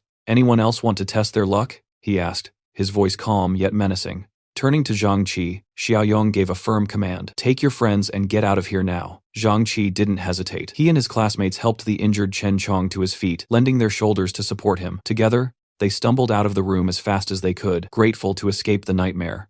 The gangsters, now desperate to retreat, tried to follow suit. They carried their wounded comrades, who were showing increasingly alarming symptoms of infection. But as they reached the door, Xiaoyang blocked their path. "You're not going anywhere," he said coldly, his presence towering over them like a storm cloud. The head thug, still nursing his injuries, tried one last act of defiance. "You think you can stop us?" he spat, his voice shaky yet defiant. The gangsters cowered under his gaze, their drunken bravado long gone. For the first time in their lives, they realized they weren't the top dogs they thought they were. Xiaoyang didn't bother responding. He shoved the thug back effortlessly, sending him sprawling to the ground once again, and the closing door shut. The gangster's bruised ego couldn't take it. He scrambled up and started pounding on the door as Xiaoyang stepped outside, slamming it shut behind him. The head thug screamed, banging on the locked door in a blind rage, but his tirade was cut short by a guttural growl behind him. One of his bitten men had succumbed to the infection. The thug turned just in time to see the bloodshot, crimson eyes of his now rabid friend lunging at him with terrifying speed. The room erupted into chaos as the other gangsters tried to fight off their former friend, but it was too late. The infection spread quickly, and soon the room devolved into carnage. Outside, Xiaoyang stood silently, holding the door handle firmly to keep anyone from escaping. Muffled screams and the sound of tearing flesh echoed from the other side, sending chills down the spine of anyone who could hear. A hesitant KTV employee approached him, curiosity mixed with fear, asking, "What's going on in there?" Xiaoyang didn't waste time. "Get the keys and lock this door now. Don't let anyone in or out. Call the police and paramedics. Tell them it's a rabies flu outbreak." The employees stared at him, frozen in shock, but Xiaoyang told him to move now. The urgency snapped the worker out of his daze. He ran to grab the keys, returning to lock the doors securely from the outside. The eerie, inhuman noises coming from the room made the employees shiver. One of them, too curious for their own good, hurried to the security room to check the live footage inside the room. What they saw made their blood run cold. The screen showed a grotesque scene of rabid figures feasting on their dead comrades. Blood splattered the walls, and the head thug's girlfriend, previously full of life, was now being torn apart by the monsters. Her lifeless eyes stared blankly as the infected devoured her. The security team immediately called the authorities, their hands trembling as they reported the horrors unfolding in their establishment. Meanwhile, Xiaoyang led Zhang Qi and his friends out of the building. "This area isn't safe anymore," Xiaoyang said, his tone firm. "You need to leave now." Still shaken, the college boys didn't argue. They followed him to his car, helping the injured Chen Chong inside. As Xiaoyang drove them away, Zhang Qi finally broke the silence. "Thanks for helping us back there," he said hesitantly. "But who are you? Why did you step in?" Xiaoyang glanced at him, said, "I was hired to protect you by someone who wants to stay anonymous." The explanation made sense, at least enough for the moment. The coward boy nervously asked, "That rabid flu, it's real, isn't it? I thought it was just a hoax." Xiaoyang's expression darkened. "What do you think you saw back there? Those weren't drunken fights or wild animals. It's real, and it's just the beginning." Glasses gulped, his voice trembling. Is there any cure? A vaccine?" "No," Xiaoyang said bluntly. "There's no cure, no medicine, and no way to stop it. It's already started, and it's only going to get worse. If you want to survive, you'll listen to everything I say from now on." As they drove through the streets, Xiaoyang's point was further proven when they saw an infected man chasing a terrified pedestrian on the side of the road. The chaos hadn't completely consumed the city yet, but the outbreak was spreading rapidly. Soon, there would be no safe place left. Looking at the back seat, Xiaoyang's mind wandered to a darker memory. In their past life, one of Zhang Qi's friend had betrayed him, leading to the deaths of countless people at the hands of zombies. Zhang Qi was the only one who barely survived, but the betrayal scarred him deeply. Xiaoyang's eyes flicked to the rearview mirror, scanning the faces of the college boys sitting behind him. One of them had been the traitor. The question was, which one? On the other side of town, Kui Jing was on a phone call with the man she affectionately called Honey. She had been feeling unusually anxious lately.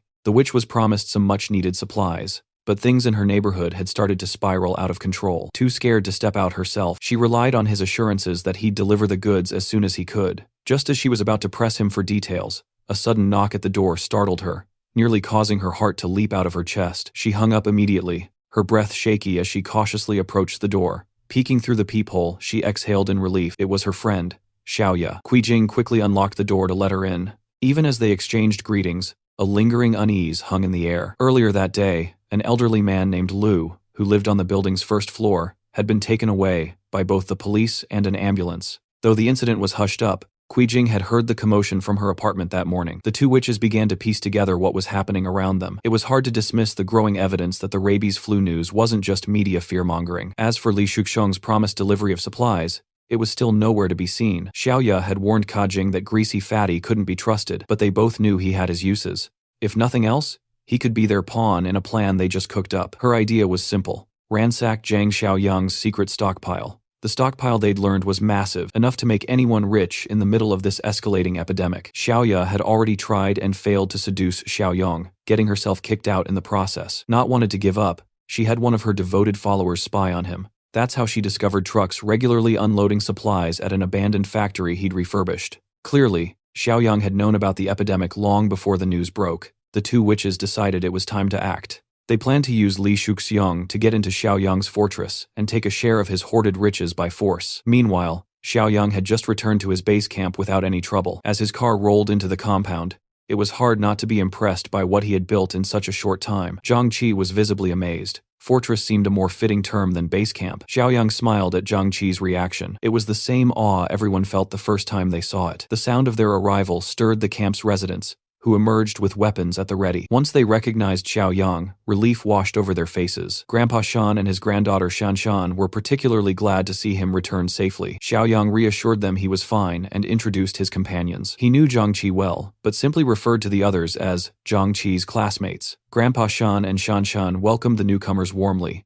assuring them they were now in a safe place. Xiaoyang quickly assigned Grandpa Shan to take the group on a tour of the fortress, explaining the rules and regulations. Glasses, one of the newcomers, couldn't help but feel like they'd walked into a military base. Before they could even start the tour, Yiming, another new arrival, timidly spoke up. He asked if they could be given weapons to help defend the fortress. Xiaoyang shot him a sharp look, suspicion flickering in his eyes. They had barely been there an hour, and this guy was already asking to be armed. That was suspicious. Glasses whispered to Yiming, urging him to tone down his eagerness. They were newcomers after all. Trust had to be earned first. To calm the situation, Xiaoyang promised that weapons would be issued to everyone in a few days. For now, their priority was to get Chen Chong's head injury treated. His condition was severe, so the medical room was their next stop. After a few hours, the boys finally managed to shake off the tension and the lingering smell of booze after their life-or-death ordeal. Yiming turned to Glasses with a grumble. "Why'd you stop me earlier?" he asked. "If you hadn't, we'd probably have guns by now." Yiming's little speech about needing protection in their current situation would have been funny if it weren't so irritating. Without weapons, he compared staying in the fortress to being under house arrest. Thankfully, Glasses had enough sense to be grateful for being saved from the infected, instead of stirring up unnecessary trouble. But Yiming wasn't done. He kept sowing seeds of distrust among his classmates, questioning Xiaoyang's story. Hired by an anonymous client for protection, Yiming scoffed. That doesn't even make sense. He gritted his teeth and brought up Chen Chong's treatment too. While Xiaoyang had promised to monitor Chen's condition, Yiming found the medical room's high security suspicious. That's when Yiming dropped his most ridiculous theory yet. He claimed Xiaoyang might be planning to harvest Chen's organs in secret. It was absurd, but Yiming seemed determined to recruit others to his cause. His plan? Strike first against their so-called savior. Glasses immediately shot down the idea. Betraying Xiaoyang, the man who had saved their lives, was out of the question. But Yiming wasn't backing down. "I'd rather betray the world than let the world betray me," he said, trying to sound dramatic. His ultimate goal was to take over the fortress and claim control of the area. Yiming even had the gall to suggest capturing Grandpa and the girl if Xiaoyang ever left. He didn't stop there. He made a disgusting comment about Shanshan being cute and hinted at his twisted intentions. The boys stared at him with utter disgust. Realizing his plan was going nowhere, Yiming waved it off with a laugh. "Relax, I was just joking," he said. Zhang Qi, naive as ever, took the excuse at face value. Glasses pointed out the obvious. If Xiaoyang really wanted to harvest their organs, they'd already be locked up and helpless by now. As the group left the showers, Yiming silently wrote them off as not worthy of his grand plans. He was convinced that in times of chaos, only the ruthless survive. While Yiming brooded over his rejected schemes, Grandpa Shan gave Xiaoyang an update.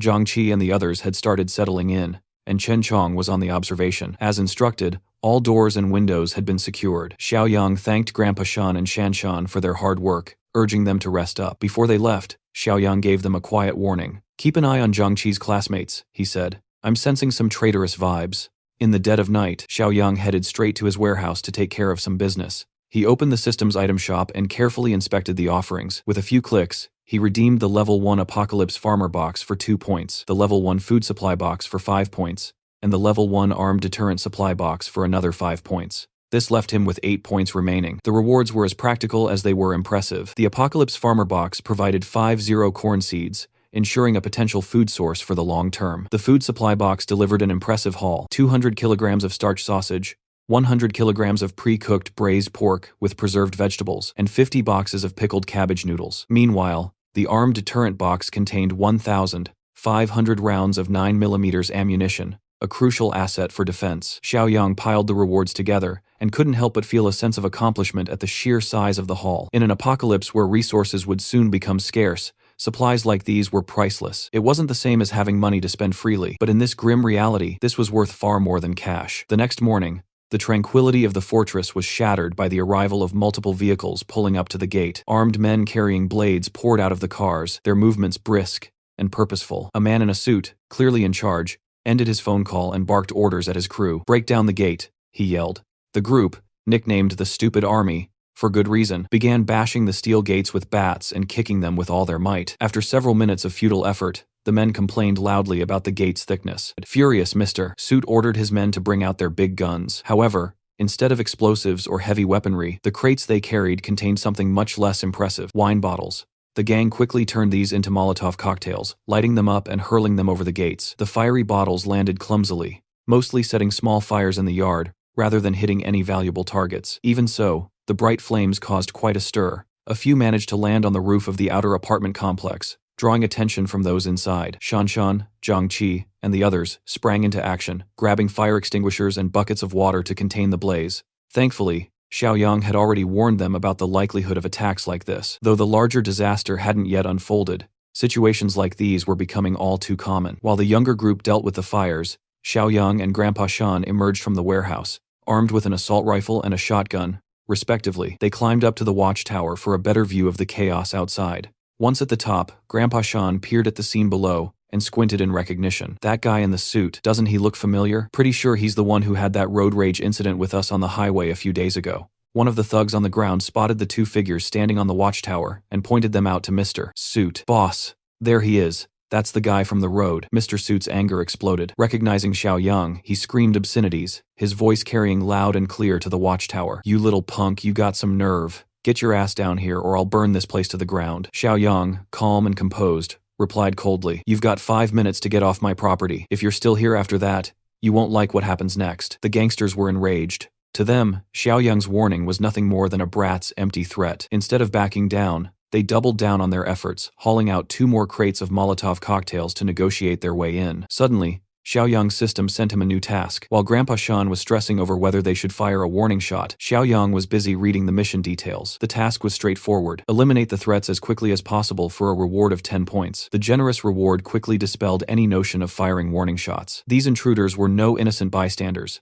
They were criminal gangsters causing chaos even before society had fully broken down. Their reckless use of Molotov cocktails could have easily burned someone alive. Xiaoyang believed that leaving scum like this alive during the apocalypse would only lead to more harm for innocent people. With that thought in mind, he made his decision. Without warming, he steadied his aim and pulled the trigger. The first bullet tore into Mr. Suit's arm, stunning him in his silence and causing him to clutch his now severed limb. The man's agonized screams filled the air, and the thugs quickly realized they had picked the wrong fight. From the watchtower, Xiaoyang remained calm on the outside, though he silently cursed himself for missing the kill shot. His aim had grown rusty after living a peaceful life for so long. The thugs, panicked by the sight of the assault rifle, scattered in dove for cover behind their vehicles. Leading the retreat was none other than their injured boss, Mr. Suit. But Xiaoyang wasn't one to let his targets escape. With a grim determination, he began picking off the retreating thugs one by one. They had rained fire on his property, so he returned the favor with lead, aiming for their chests, heads, and anything else in his line of sight. It was a brutal slaughter. Mr. Suit, driven by pure adrenaline, managed to reach one of the vehicles and scramble inside, ignoring the bleeding stump that used to be his arm. He screamed at the driver to get them out of there immediately. Grandpa Shan, watching from the tower, cast a worried glance at the escaping car, but Xiaoyang showed no concern. This was why he had grabbed the automatic rifle from the armory. Taking careful aim, he tracked the vehicle's movements and unleashed a relentless barrage of high-caliber bullets. Magazine after magazine, Xiaoyang emptied his load, each shot finding its mark. Grandpa Shan observed in awe. The young man's fluid movements, aiming, firing, reloading, were a sight to behold. Even during his years of military service, Grandpa Shan had never seen such precision and efficiency. When Xiaoyang was finally done, silence returned to the area around the fortress. The fire set by the Molotov cocktails had been extinguished, and the road leading to the gate was littered with the bodies of thugs. The getaway vehicle, riddled with bullets, had broken down entirely. Everyone inside was lifeless. Their escape attempt was cut short. Without missing a beat, Xiaoyang turned to Grandpa Shan. "Call Zhangqi and the others," he said. "Have them come out and clean up the mess at the front door." But as he watched the scene below, a new idea formed in his mind. It was still the early days of the apocalypse, and this incident could be used to their advantage. Instead of disposing of the bodies, he could allow them to mutate into zombies. This would create practical combat scenarios to help Zhang Qi and Shanshan develop their fighting skills. With a faint smirk, Xiaoyang revised his instructions. Leave them where they are. We'll use this for something more productive later. Not far from the fortress, another group of cars and vans approached, closing in steadily. Inside one of the white cars, Li Shusheng impatiently asked if they were close to the site. Xiaoya, seated beside him, answered with her usual cutesy and playful tone, cheerfully assuring him they'd arrive after the next intersection. In the back seat, Jing was growing increasingly irritated by Xiaoya's act. To her, it was obvious that Xiaoya was putting on this performance to keep Li Shuxiong, her gangster sugar daddy, entertained. Jing, being no stranger to manipulation, could easily see through another schemer's moves. When they finally pulled up to the outskirts of the fortress, Jing turned to Li Shuxiong and told him to wait while she and Xiaoya went ahead to investigate. The moment Jing stepped out of the car, she tried to drag Xiaoya into her scheme, insisting that Xiaoya was the only one who knew the exact location of Xiaoyang's supposed factory. Xiaoya, however, didn't want to get involved, pointing out the obvious. She claimed it was the building directly ahead, adding that it was impossible to miss. She also complained that her shoes weren't suitable for walking long distances. But Jing wasn't taking no for an answer, ignoring Xiaoya's protests. Even her request to grab her phone, Jing physically dragged her out of the car.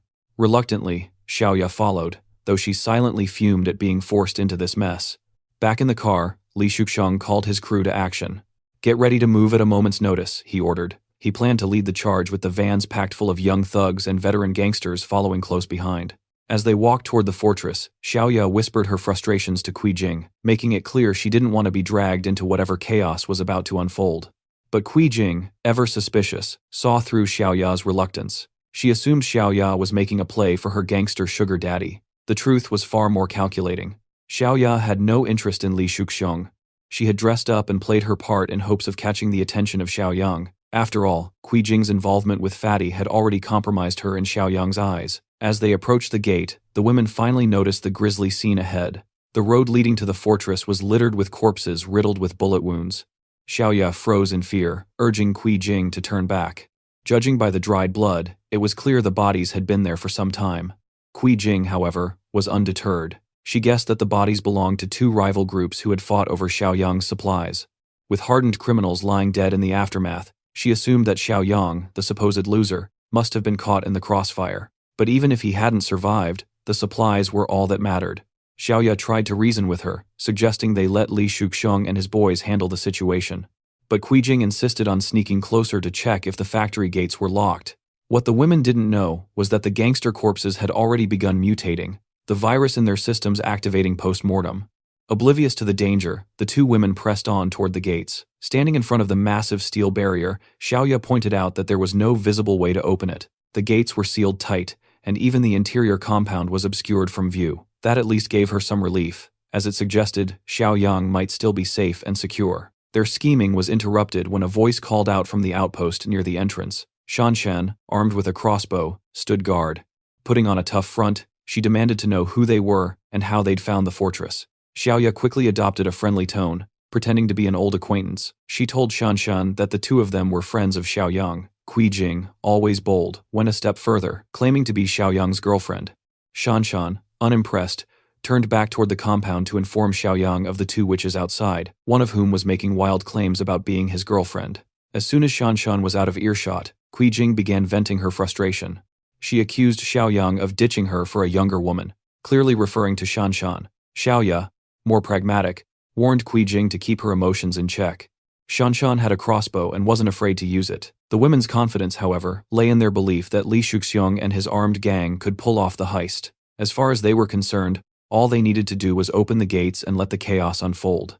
When Xiaoyang arrived at the watchtower and laid eyes on the two women, two of the most troublesome figures from his past, his anger was barely contained. Secretly activating his mind's eye, he appraised their status. Sure enough, their outward friendliness was nothing but a facade.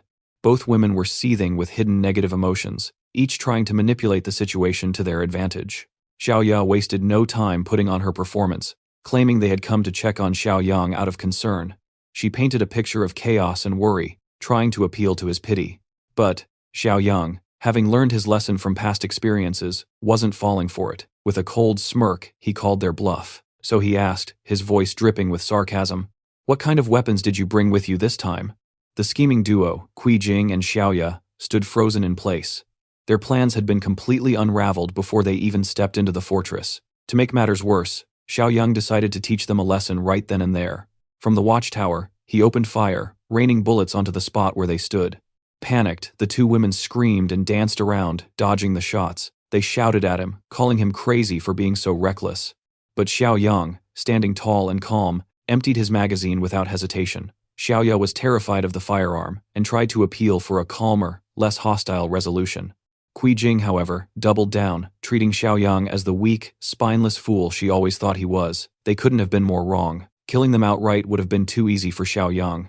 Instead, he had something far darker and more gruesome in mind, a punishment that would match the malice in their hearts. That's when the groans started. From behind the women, the corpses of the gangster thugs began to stir. One by one, they reanimated, their bodies twisted and ravenous. Xiaoyang watched the scene from his perch, completely unfazed. The transformation of the gangsters into zombies wasn't just a terrifying spectacle, it was poetic justice. Leading the pack of the undead was none other than the cowardly Mr. Suit, still clinging to his twisted sense of importance even in death. The first three zombies lunged with terrifying speed, desperate to sink their teeth into fresh flesh. The women screamed and started running, barely avoiding the snapping jaws and clawing hands of the undead. Frantic and breathless, they screamed for help, their cries reaching the ears of Li Shuxiong, still sitting in his car nearby. He glanced out the window and saw the horrifying sight of zombies chasing the women. Fear gripped him immediately. Without hesitation, Li Shuxiong barked orders at his men. "Turn around, get us out of here." His gang obeyed instantly, their vehicles screeching as they sped away, leaving the women behind to fend for themselves. Kui Jing, panicked and desperate, was slowing down. She wasn't fast, and the zombies were closing in. But she wasn't about to go down without trying something underhanded. With no hesitation, she threw her purse forward, aiming for Xiaoya, the faster runner. The purse's strap caught around Xiaoya's ankle, tripping her. Xiaoya fell face first onto the pavement, injuring herself badly. She barely had time to recover before the zombies pounced on her. Their teeth tore into her flesh as she screamed in agony. Blood splattered everywhere as they devoured her, their hunger insatiable. Xiaoya's cries turned into gurgles of rage and betrayal. In her final moments, her bloodshot eyes locked onto Kui Jing, who had deliberately sacrificed her. But Kui Jing didn't stop to look back. Instead, she kept running, muttering to herself that Xiaoya deserved it. Her callousness knew no bounds. From the watchtower, Xiaoyang observed the entire scene, his expression cold and detached. As Xiaoya met her grisly end, the system in his mind chimed, awarding him 10 more points for eliminating a threat. Meanwhile, Shanshan, standing nearby, was horrified. She had never seen zombies before, and the sight of the dead gangsters reanimating into flesh-hungry monsters was almost too much for her to handle. Xiaoyang, still calm, explained the situation to her. "This is the true beginning," he said. "The air is filled with infectious alien particles now. Anyone exposed to the outdoors for too long, especially the dead or weak, will mutate quickly." He wasn't interested in watching the chaos unfold any longer. Turning his focus inward, he decided it was time to regroup and prepare for what was coming. Summoning everyone in the fortress, Xiaoyang called an urgent meeting. Once everyone was gathered, he laid out his plan. For the next 2 days, they needed to stay indoors. Windows and doors were to be sealed. No one was to go outside for any reason. This would give their bodies time to gradually adapt to the infection, reducing the risk of mutation. Hearing this, Zhang Qi brought up a critical concern. What about Chen Chong? He was still unconscious in the urgent care room. The mention of Chen Chong shifted the mood. While his head wound had improved thanks to basic medical care, he still hadn't regained consciousness. Worse, his condition was deteriorating. It was clear that the infection was spreading rapidly through his body. Even though his subconscious fought back against the mutation, the virus was relentless. His veins bulged visibly, the infection coursing through him like wildfire. Meanwhile, the city had descended into utter chaos. Violence and pandemonium filled the streets. Some people were trying to escape, some were losing control, and others were eating each other. Zhang Shengzi, hiding in his home and peeking through the window, muttered to himself, "It's complete madness out there." He had a plan. As soon as night fell, he would head to a warehouse to gather supplies for his family. Until then, he warned his wife and child to never open the door for anyone except him. But just then, someone started banging on the door. The loud, successive knocks sent a wave of tension through the room. The family froze, wondering what or who could be on the other side. Shengzi gestured to his wife and child to stay silent. Grabbing a golf club from his kid, he cautiously approached the door to check the situation. A voice called out, "Brother Zay." Hearing this, the old man sighed in relief. It was his old buddy, Yang Tao, or so he thought. Zay began to pull the handle to let his friend in, but before he could, the visitors forced their way in with a powerful kick that sent Zay flying across the room. His frail body hit the wall with a thud. What he believed to be a friend was far worse, far more dangerous than even the zombies outside. A gang of furious thugs surrounded him, their anger palpable. As his former colleagues loomed over him, he desperately tried to meet Yang Tao's eyes, hoping to appeal to whatever goodwill might be left. He reminded Yang Tao of how well he had been treated in the organization, but Yang Tao wasn't buying it. To him, Zay had always been an arrogant boss who saw Yang Tao as nothing more than a disposable lackey. Sure, Yang Tao had made decent money, enough to put a down payment on a house, but Zay earned enough to buy entire neighborhoods. But this wasn't about the past, it was about business. The thugs weren't here to chat, they wanted the warehouse keys and an address. Zay's defiance was starting to test their patience. Seeing his stubbornness, Yang Tao made his way toward Zay's wife and child. Without hesitation, he grabbed the wife by her hair, forcing Zay to watch in horror. The little boy, driven by pure instinct, charged at Yang Tao to protect his mother. But the size difference was too great. All the child could do was sink his teeth into the thug's arm, his face soaked with tears of fear. It didn't work. Yang Tao retaliated with a sharp slap that sent the boy reeling. Watching his family suffer, Zay's anger boiled over. He shouted at Yang Tao, demanding he come after him instead. Yang Tao, however, remained calm. He promised no further harm would come to the mother and child if Zay cooperated and led them to the warehouse. Left with no choice, Zay complied, and the group set off, dragging him along as their hostage. They soon arrived at the warehouse. The mechanical door creaked open, revealing only a few scattered supply boxes, a far cry from the treasure trove the thugs had expected. It turned out that most of the stock had already been sold, even the nearly expired food to a big client. Hearing the name Zhang Xiaoyang, their wealthy buyer, sparked a new idea in Yang Tao's mind. Why stop here? They could raid Zhang Xiaoyang's factory and claim his massive stockpile of supplies for themselves. If they succeeded, they'd be set for life. Brother Zay strongly advised against such a reckless plan. During his routine deliveries, he had accidentally spotted a young man carrying a gun. This led him to suspect that Xiaoyang had somehow learned about the looming disaster beforehand. Yang Tao, however, remained calm and unbothered by the mention of guns. To him, it was a matter for Brother Zay to handle, not his concern. The thug's explanation was simple yet chilling. His job was to take Zhang Xiaoyang's supplies in exchange for ensuring the safety of his wife and son. Yang Tao called it a fair trade. But Brother Zay was trapped in a terrible dilemma, torn between saving his family and his moral compass, unsure how to navigate the crisis. Back in Xiaoyang's seemingly impenetrable fortress, the situation was tense yet quieter. Following repeated failed invasion attempts, the group had assembled in the urgent care area to confront a grim reality. Their biggest problem now lay in the bed before them, Chen Chong, who had succumbed to the infection. After losing consciousness for several days, he had finally woken up, but his mind was gone. His body was alive, but his humanity had been lost. His classmates were devastated. Tears flowed as they mourned their brave and kind friend. Almost everyone was crying. Everyone except Yiming. Unlike the others, Yiming boldly declared that they should kill Chen Chong immediately. His suggestion shocked the group. Xiaoyang turned to look at the defiant young man, while Zhangqi glared at him with disgust and disappointment. How could you suggest something so cruel?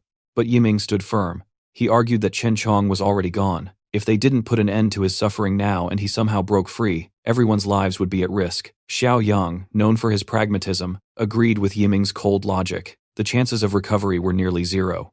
Slowly, he drew his combat knife and unsheathed the blade. But instead of handling the matter himself, Xiaoyang handed the knife to Yiming. You want him gone? Then you do it, Xiaoyang said calmly. Yiming froze, fear spreading across his face. Every fiber of his being resisted the idea of carrying out the execution. Xiaoyang, unimpressed, reminded him of how he had been asking for a weapon since the beginning. Here's your weapon, Xiaoyang said, pushing the knife closer. Use it. But Yiming couldn't bring himself to move. His hands trembled, his courage failing him completely. After a tense moment, Zhangqi stepped forward. Swallowing his fear, he took the knife from Xiaoyang's hand. I'll do it, Zhangqi said, with determination. He wasn't proud of the decision, but he knew it had to be done. If Yiming was too much of a coward to act, then he would. As he gripped the knife, Zhangqi hesitated. His mind wrestled with the reality of the situation. Could he really go through with it? Xiaoyang, observing his hesitation, asked calmly, "Are you sure? Once you do this, there's no going back. If you're wrong, it makes you a murderer." Zhang Qi clenched his jaw. "I trust you," he said to Xiaoyang, his voice firm despite the turmoil in his heart. Xiaoyang smiled faintly, almost as if he had expected this response. He gave Zhang Qi the green light. Zhang Qi approached Chen Chong's bedside, tears streaming down his face. He raised the knife high, aiming for his friend's throat. His hands shook as he prepared to strike. But just as the blade was about to pierce the flesh, Xiaoyang intervened. The knife stopped midair. Zhang Qi, startled and confused, turned to Xiaoyang, desperate for an answer. "Why did you stop me?" he asked with a shaky voice. The answer was straightforward. The system had given Xiaoyang an intriguing evaluation. For now, he instructed everyone to leave. They had something extraordinary in their possession, a zombie that still held value. Chen Chong had transformed into a rare mutated variant, a discovery of immense significance. The group left the urgent care unit and went about their tasks within the fortress, leaving only Xiaoyang and the mutated zombie behind. Chen Chong, now a grotesque creature, thrashed violently, desperate to sink his teeth into Xiaoyang's flesh. His bulging veins, dark and foreboding, were enough to haunt anyone's dreams. But not Xiaoyang. Standing face to face with the aggressive mutant, Xiaoyang remained calm, even exhilarated. With a hint of excitement in his voice, he told the creature it had an important mission to fulfill. Outside, near the fortress on the town's outskirts, a car was swerving uncontrollably, struggling to stay on course. With no other vehicles on the road, the poorly driven car eventually crashed into a lamppost, rendering it useless. Brother Zhe stepped out, scratching his head in frustration. His bad luck had cost him a car before reaching his destination. Fortunately, the factory wasn't far, just a short walk away, so he was almost there. However, his calm demeanor quickly shifted to fear when a gang of zombie stragglers attacked. Drawn by the noise, Brother Zhe foolishly shielded himself with his arm, allowing the zombie to bite deep into his flesh. He pushed the mindless monster away, his left arm bleeding. As the zombie staggered to its feet, Brother Zhe ran back to the wrecked car, desperate to find the crowbar he had prepared as a weapon. It might help, but would it be enough? His anger and adrenaline fueled his strength as he swung the crowbar, striking the zombie across the face with a brutal hit. After knocking the eager zombie down, he continued bashing its skull until it stopped moving completely. Dealing with one of these creatures had drained him, and standing exposed while more zombies approached was not a good strategy. He couldn't afford to stay there, so Brother Zhe made his way toward the factory, his body shaking uncontrollably. He feared it was the virus spreading inside him from the bite. At the front gate of the fortress, a cluster of stationary zombies awaited their next prey, conserving energy. To avoid the trouble, Xiaoyang quietly opened the side door for the team's mission. Behind him, the rest of the crew, armed with their chosen weapons, followed. Most carried melee weapons, and Shanshan complained that all the gear strapped to their bodies made movement awkward. Xiaoyang explained that zombies were irrational but powerful, and with their current combat experience, they were likely to get hurt, so the protective gear was necessary. He promised they could remove it once they were more skilled. The team crept along the building, sticking close to the walls to avoid being noticed immediately. As they reached the front, Xiaoyang spotted the first zombie in their path and signaled the team to prepare. Entering the zombie's detection range, it turned toward them, revealing its decaying teeth. With the battle imminent, Xiaoyang reminded his team to remember their training. Always watch each other's backs and maintain a safe distance. As the zombie charged, Xiaoyang demonstrated his impressive evasion technique, dodging its attack effortlessly. He remained calm enough to provide a lesson in the middle of the fight. When a zombie misses its attack, he explained, survivors must take advantage of the moment, be quick, and aim for the temple or the back of the neck. Glasses, however, was the first to act on instinct, ignoring Xiaoyang's advice about targeting the right spots. As he raised his blade, his attack struck with precision. The machete's edge lodged between the zombie's partially split skull. It might have stunned the creature, but hitting the head directly caused the blade to vibrate, sending a sharp pain through his hand. The skull is the hardest part of the head, and using a melee weapon on it only makes the hands go numb, as Glasses had experienced. After a brief stun, the zombie snapped back with renewed aggression, desperately trying to bite into the student's flesh. Thankfully, Glasses had the presence of mind to use his blade defensively, trapping the zombie's teeth on its edge while calling out for help. Xiaoyang commended him for his excellent defense and instructed Zhang Qi to snap out of it and assist his teammate. Zhang Qi, with a calm and determined expression, moved behind the zombie, positioning his bat at the back of its neck. When his wooden bat hit the neck, a sharp cracking sound followed. Xiaoyang was pleased with their first real training results and reminded them that one strike wouldn't be enough. So, everyone joined in to finish off the zombie. Once it was down, Zhang Qi eagerly turned to Xiaoyang, seeking validation for their successful hit. Xiaoyang only smirked as another aggressive zombie appeared, snarling and charging, hungry for human flesh. Zhang Qi's face turned worried, fearing Xiaoyang might be sneak attacked by the mindless corpse. But instead of a bite, the group watched as Xiaoyang turned around, grabbing the zombie by the head like a toy. He pushed its mouth away from his body while the zombie struggled helplessly. Xiaoyang reminded everyone to follow his example, always observing their surroundings and never letting their guard down. Zhang Qi took this lesson to heart, while the others were simply amazed by Xiaoyang's proficiency with just his bare hands. Meanwhile, Brother Zhe, still fighting through his bite wound, inched closer to the factory gate. From his hiding spot, he could see more mutants wandering the area. He began to wonder if Zhang Xiaoyang had already met his end when he suddenly heard voices near the outer wall. He recognized Xiaoyang's face and moved closer for a better look. Using a van as cover, he peered through and saw Xiaoyang with a group of strangers hunting mutants, crushing their skulls with every blow. However, the desperate gangster failed to notice something lurking beneath the van. It was none other than Xiaoya, or what was left of her. Despite the zombie infection, her heavy makeup hadn't changed her face much. She reached up, grabbing Brother Zhe's foot and refusing to let go. Her sudden grip made him stumble, and when he looked down, his eyes widened in terror. Xiaoya's torn mouth opened to emit a guttural roar, her clothes in tatters. It seemed like this might be the end for Brother Zhe. Before he even had a chance to fight back, as he braced for death, a gunshot rang out. Someone had taken pity on him and saved him. It was none other than our hero, Xiaoyang. Now, the zombie Xiaoya was headless, and not just in a metaphorical sense. Her head was physically gone. Brother Zhe was left disgusted, throwing the corpse away from him. When Xiaoyang saw Zhe, he was surprised to find him there and immediately asked what he was doing in this chaotic situation. Zhe, like all of his previous fake friends, didn't rush to explain himself. Instead, he pretended to be pleased to see Xiaoyang alive, even with the madness all around them. But as he got closer, Xiaoyang noticed a bite mark on Zhe's arm. In the heat of the moment, Zhe didn't realize it, but Xiaoyang pointed it out clearly with the barrel of his automatic rifle, warning him not to come any closer. At that moment, Zhe realized his fate was sealed. He wasn't giving up though. He had one last chance to save his family. Zhe begged Xiaoyang not to shoot him yet and asked for a favor. Xiaoyang agreed to listen, but only on the condition that Zhe stayed where he was. This was Zhe's last effort to save his family. He was already infected, and soon he would become one of those crazy zombies. But he still had one final request. Yang Tao had kidnapped his wife and son and was using them to blackmail Zhe, forcing him to infiltrate Xiaoyang's base and seize all of its resources. Zhe admitted that he wasn't a good person, but even he had never done anything as evil as what Yang Tao was doing to his innocent family. He feared for their lives, knowing that if they were left in Tao's hands, their fate would be worse than his own once he turned into a zombie. So, Zhe pleaded with Xiaoyang to take care of his family. Even though he knew he had only helped him before for his own benefit, Xiaoyang was aware of Zhe's greed, but he had to admit that Zhe had saved him time in the past. He pondered the right thing to do. The fortress had enough space, and the number of men far outweighed the women. Breaking that balance wouldn't be an issue. Luckily, he didn't have to think long.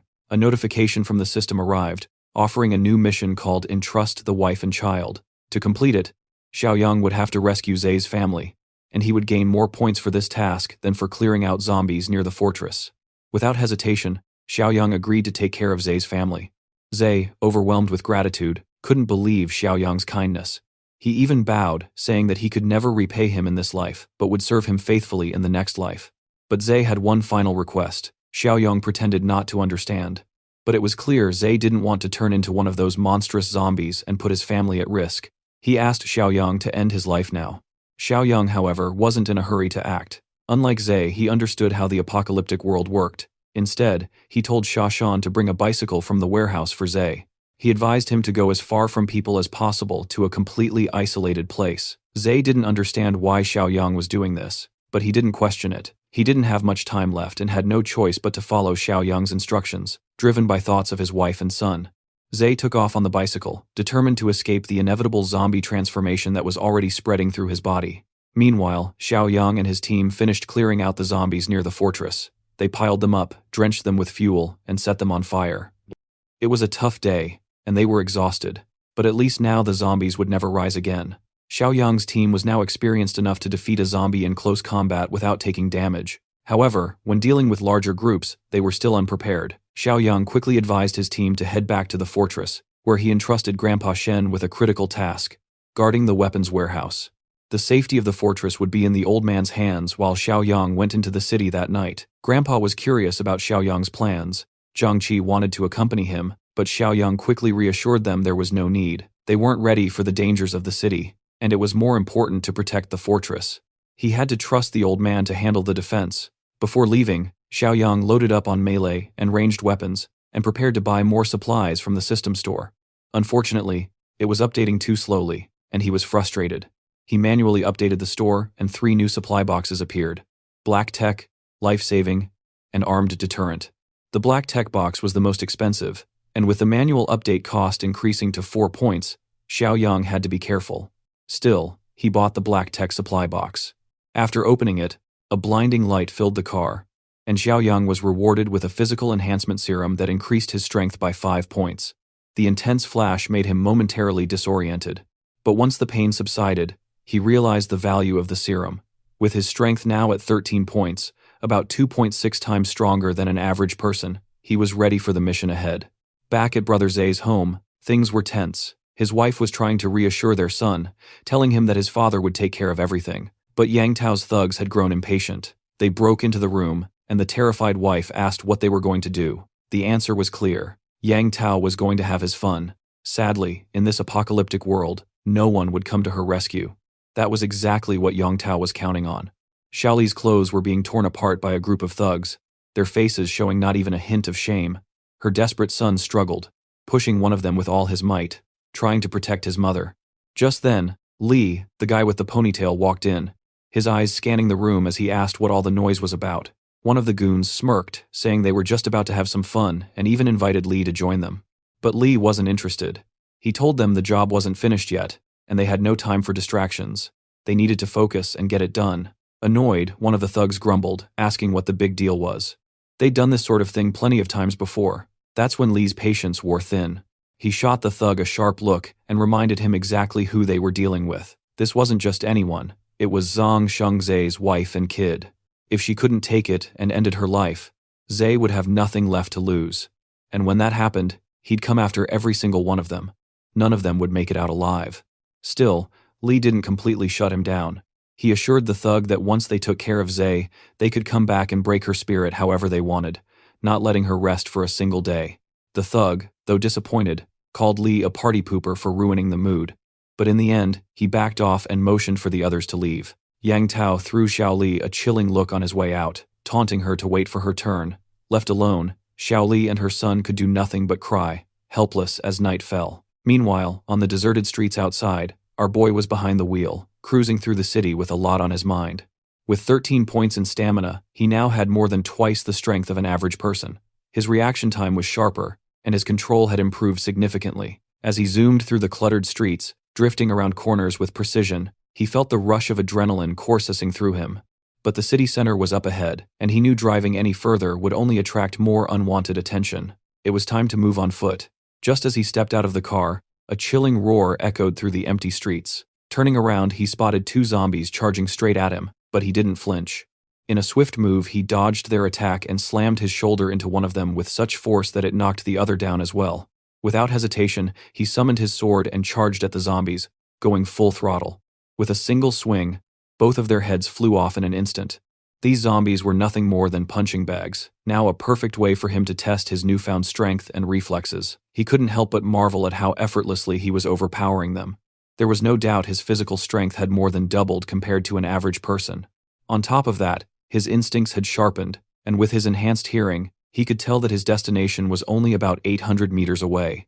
Meanwhile, across town, a group of zombies was relentlessly banging their heads against the glass door of a small grocery store. Inside, a handful of survivors were frantically piling heavy objects against the entrance, hoping it would hold long enough for them to figure a way out. Panic filled the air, and amid the chaos, a terrified boy turned to his father, his voice shaking as he asked if they were going to die here. His father, trying his best to stay calm, reassured him that those sons of zombies wouldn't get in. And even if they did, at least they'd be reunited with his mother. Of course, his words did little to comfort the boy, who burst into tears even louder. The officer standing nearby rolled his eyes in frustration. He couldn't believe the nonsense coming out of the father's mouth. What kind of brainless talk was that to give a scared kid? But the father wasn't one to back down. He snapped back, saying if he had enough brains to think things through before speaking, he'd be managing properties by now instead of hiding from zombies. Despite the father's humor, even the big guy was beginning to worry. The constant pounding on the door wasn't stopping, and for a moment, it seemed like they really might not make it out alive.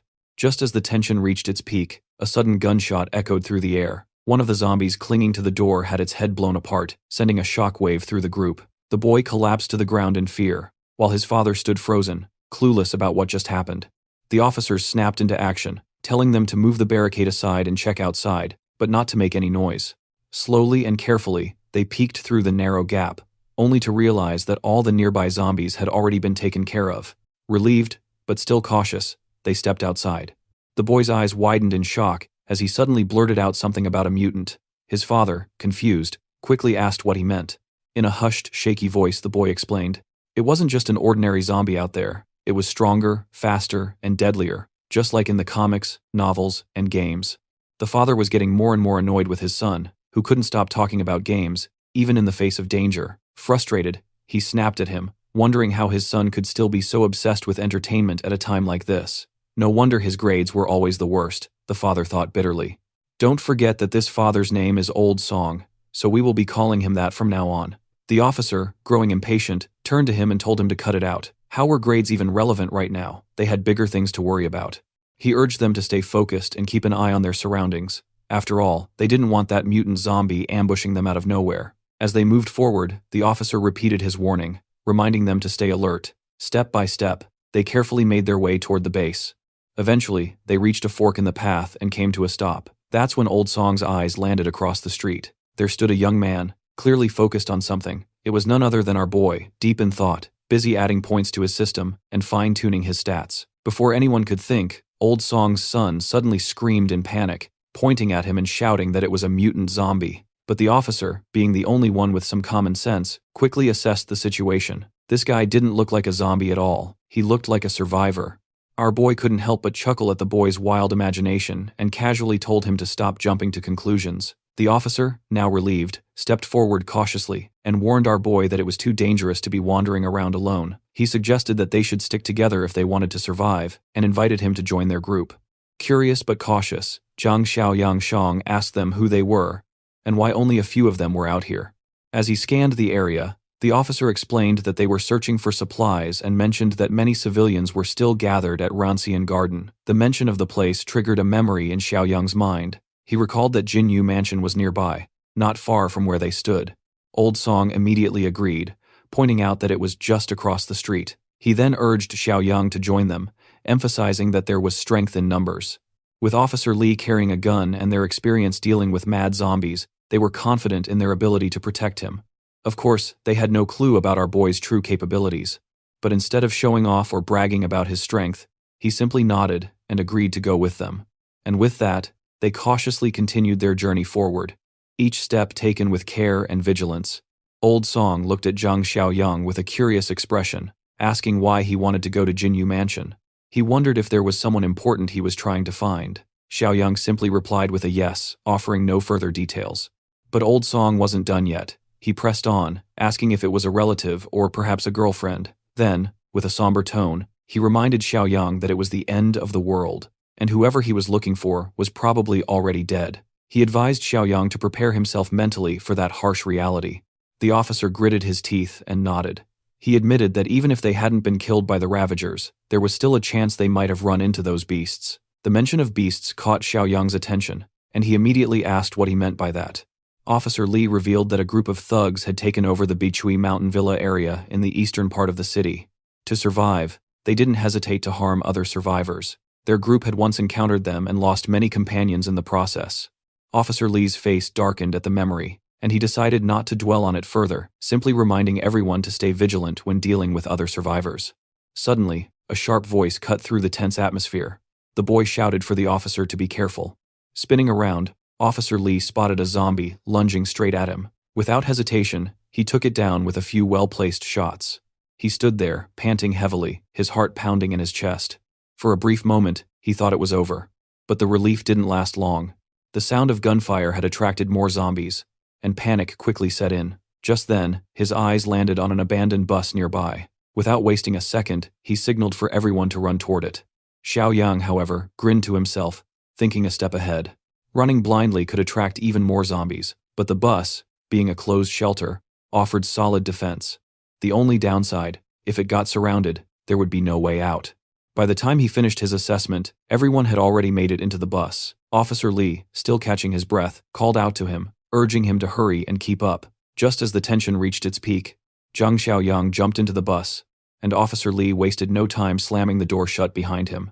With urgency in his voice, the officer warned everyone to stay alert and check each seat for any hidden ravagers. But before anyone could act, the boy shouted, his voice filled with panic, that the zombies weren't giving up. They were still gathering outside. Officer Li gritted his teeth in frustration. Despite their quick escape, the undead were still on their trail, closing in fast. The bus shook violently as the zombies began banging on it, their relentless attacks growing stronger with each passing second. The officer struggled to keep the door shut, but it was clear the pressure was becoming too much for him. Just then, Xiaoyang stepped forward and, without hesitation, slammed the door with such force that the zombies were thrown back, and the door sealed shut completely. Officer Li stood there stunned, his jaw hanging open in disbelief. The sheer strength Xiaoyang displayed was beyond anything he could have imagined. Without wasting a moment, Xiaoyang came up with a plan. He firmly stated that he'd hold the door shut, buying them time, while the others should break the windows and fight back. Surprisingly, Officer Li nodded, deciding to put his trust in Jiang's judgment. Without delay, they shattered the bus windows, and Old Song took the lead, striking down the zombies that tried to cling to the vehicle. The others quickly joined in, making sure Old Song didn't lose his balance while hanging out the window. Meanwhile, Officer Li held back from using his bullets, carefully counting his remaining rounds. He knew he couldn't afford to waste them, and needed to save them for when things got truly desperate. That's when Xiaoyang pulled out a crossbow, casually handing it to the officer. Li stared at him in confusion, unable to comprehend how Xiaoyang had just produced the weapon out of nowhere. Xiaoyang simply shrugged and said he'd picked it up earlier, as if it was no big deal. With no time to question further, Old Song and Officer Li got to work, using the crossbow and their own strength to push back the attacking horde. After what felt like an eternity, they finally managed to clear out the zombies and step out of the bus they had been using as shelter. The boy, now beaming with confidence, puffed out his chest and declared that they had just turned a dangerous situation into a safe one. He was convinced this wasn't mere luck. Surely they were the chosen ones, the children of fate in this apocalypse. But before his excitement could get out of hand, Xiaoyang firmly reminded everyone to stay cautious and avoid making the same careless mistakes again. Meanwhile, back at the fort, everyone was anxiously hoping that things would go smoothly for Zhang Xiao. Yiming decided to keep watch. Seeing his sudden enthusiasm, the guy with glasses couldn't help but tease him, asking why he was suddenly so dedicated. Annoyed by the remark, Yiming shot back, telling him to stop talking nonsense. He reminded him that he had always been sincere about his duties. The fatty, realizing he might have pushed too far, quickly backed down and asked why Yiming was getting so worked up over a little joke. Despite the light-hearted moment, Grandpa Shen stepped in, deciding that since Yiming was willing to take charge bravely, everyone else should head back to their rooms and rest. They needed to be well prepared to make the most of Yiming's help. Before leaving, he advised Yiming to wake everyone immediately if anything unusual happened. As the night deepened and silence settled over the fort, Yiming sat quietly, realizing how late it had gotten. He knew the others were already fast asleep, but his mind remained focused on his real goal. He was determined to settle things before our boy returned. In the dimly lit room, the old man slept soundly, the key to the weapons room lying just inches from his pillow. Moving with practiced stealth, Lu Yiming quietly opened the door and crept inside. Step by step, he approached the bed, his eyes fixed on the key. Just as his fingers were about to grab it, the old man stirred unexpectedly, his voice breaking the silence as he groggily demanded to know what Yiming was doing. But before he could react further, Yiming landed a solid punch to his face, knocking him out cold. Without wasting a second, Yiming snatched the key and bolted out of the room. The old man, groaning in pain, called after him, shouting for the key to be returned. His cries quickly roused the others, and within moments, the entire fort was in an uproar. As the old man frantically explained what had happened, everyone sprang into action, chasing after Yiming. But Yiming was one step ahead. As he ran, he tossed anything he could find in their path. Chairs, boxes, anything to slow them down.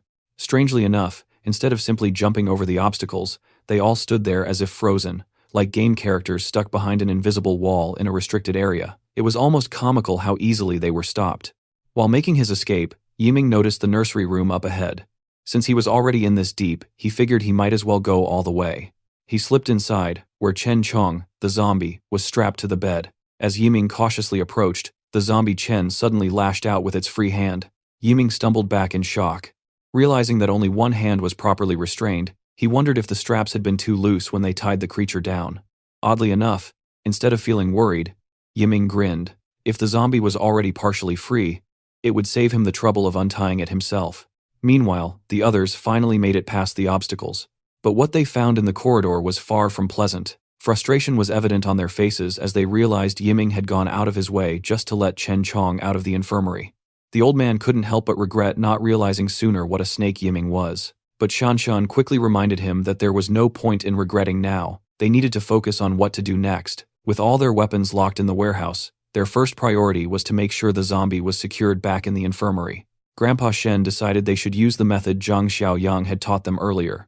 Stay cautious and avoid letting the monster get too close. With that in mind, they cautiously approached the zombie. In a swift move, Zhang Qi grabbed the creature by the neck, while the other two quickly pinned its hands down. The old man, taking charge, pointed toward the infirmary and told them to drag it back inside. With a quick countdown of 3, they shoved the zombie back into the infirmary and locked the door as securely as possible. Once the door was shut, Zhang Qi couldn't help but wonder aloud if restraining the zombie had been easier than expected. Surprisingly, everyone else felt the same way.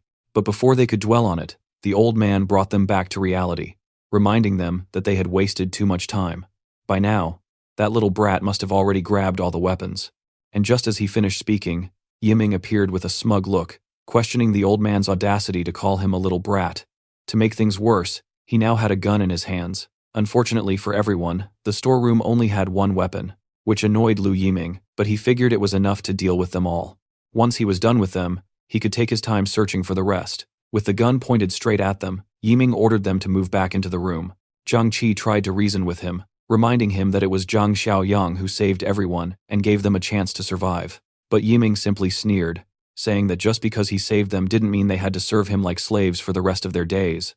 The old man, furious, called him an ungrateful fool, but there wasn't much they could do now. Meanwhile, inside the infirmary, Chen Chong seemed to have his own plans. Watching the heated argument unfold outside, it looked like he was about to make his move. But before anything could happen, the scene shifted to Rancian Garden. There, Officer Li was giving precise directions to Zhang Xiaoyang, explaining how to reach Jinyu Mansion. He warned that the layout of the residential area was complex, making it an easy hiding spot for zombies. Xiaoyang needed to be extra careful. Officer Li advised him to use the side gate of the community instead of the main gate. It would be safer that way. Xiaoyang nodded, taking the advice to heart, and assured Officer Li that he'd keep it in mind. As he walked toward his next destination, Old Song suggested they should help him out. After all, he had saved their lives by fending off those zombies. But Officer Li wasn't convinced. He reminded Song that they had no idea what was waiting inside Jinyu Mansion. If they accidentally walked into a horde of zombies, it would all be over in an instant. Still concerned, Old Song asked why they were letting Xiaoyang walk straight into what seemed like certain death. Officer Li sighed, saying he had already warned the boy as much as he could. There was nothing more to do now but feel sorry for him. However, Li also pointed out that Xiaoyang shouldn't be underestimated. His skills were far beyond ordinary. Meanwhile, outside the mansion, zombies roamed everywhere, and inside, the goons holding Zhang Shengzi's family hostage were getting impatient. One of them grumbled, annoyed that Zhe hadn't returned yet, but another thug, less concerned, declared that he had held in his frustration long enough. Tonight, he was going to take it all out on Zhe's wife. Otherwise, he wouldn't be able to sleep. It was clear that these fools were simply waiting for a dead man to walk through the door. However, one of them, smarter than the rest, pointed out that Zhang might already be dead. After all, he had gone out alone. The disgusting thug shrugged and added that when they finally got their hands on the woman, they'd make sure to tie her up tight so she wouldn't even have the chance to take her own life. Hearing their vile plans, the woman trembled in fear, helpless against their cruelty. Finally, the man with the ponytail gave the signal, allowing his men to do as they pleased. But he made one thing clear. Nothing should happen to her, at least not while they were busy with their dirty games.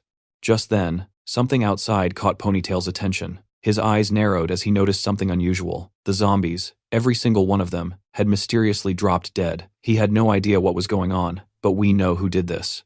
Curious, Ponytail decided to check it out, wondering if a rescue team had arrived. But before he could take another step, his life came to an abrupt end.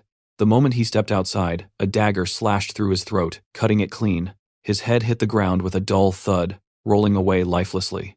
Meanwhile, the other thugs in the room were ready to claim their prize. Their faces lit up with twisted excitement as they eagerly undid their belts, their eyes filled with sick anticipation. Xiaoli's son clung to her desperately, but they yanked him away without a second thought. A sharp slap landed across Xiaoli's face, silencing her cries. The kid, despite his fear, refused to back down, his tiny fist clenched, ready to fight with everything he had.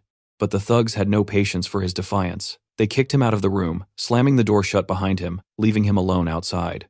Just then, the headless body of the guy with the ponytail collapsed to the ground in front of him. The boy stood frozen, his eyes wide in shock. But what stunned him even more was the dark silhouette standing in the doorway. Zhang Xiaoyang glanced down at the trembling boy and calmly asked if Zhang Shengzi was his father. The kid stammered for a moment before nodding, his voice barely escaping his throat. Meanwhile, inside the room, the thugs were already tearing at Xiaoli's clothes as she desperately tried to cover herself. One of them, smug and arrogant, slapped her again, demanding that she scream. But Xiaoli remained silent, refusing to let her son hear her suffering. Frustrated by her resistance, the thug decided to take his turn first before letting the others have their way. Before he could act, the door suddenly slammed open. One of the thugs, thinking it was the brat trying to fight back, scoffed and turned toward the door. But before he could even react, his head was sliced clean off, and he fell silent. His friend, clueless to what had just happened, barked at him to stop standing around like an idiot and throw the kid out again. What he didn't realize was that his buddy was already dead, his lifeless body crashing to the floor with a heavy thud. The remaining thugs stood frozen in confusion, their minds struggling to comprehend what was happening. At that moment, Zhang Xiaoyang seized one of the thugs and slammed him hard against the wall. The thug, who had been happily undoing his belt just seconds ago, stuttered in shock, asking who he was. But Xiaoyang didn't bother to answer. He delivered a powerful kick straight to the thug's face, knocking him out cold and ending the fight in an instant.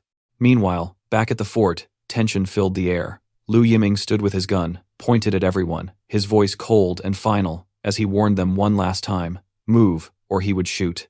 The old man, seeing no other choice, urged the others to do as the bastard said and step into the room, but Shanshan hesitated, unwilling to comply. The old man, however, insisted she follow orders for now, reminding her that Yiming had the gun and promising to figure something out later.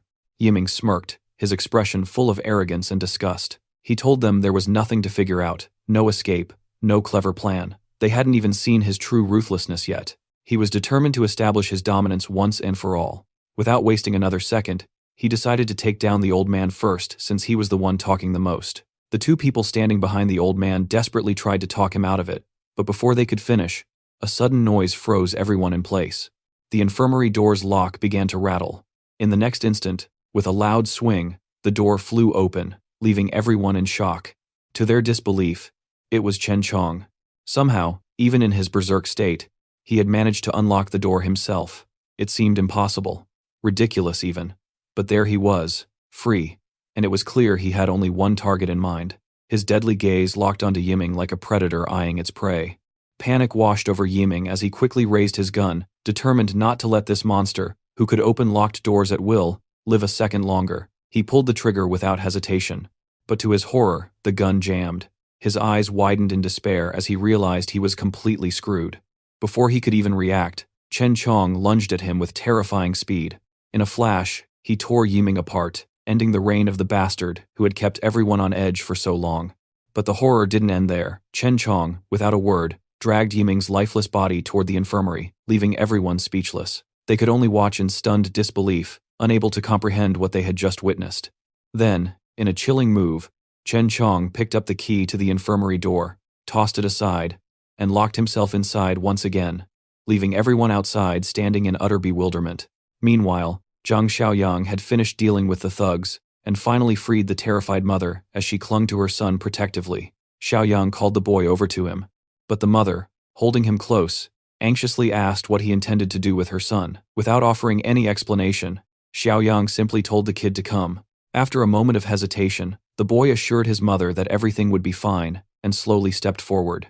When he reached him, Xiaoyang handed him a dagger and, in a calm yet firm voice, told him to finish off the thugs. The remaining goons, realizing what was coming, dropped to their knees and started begging for their lives.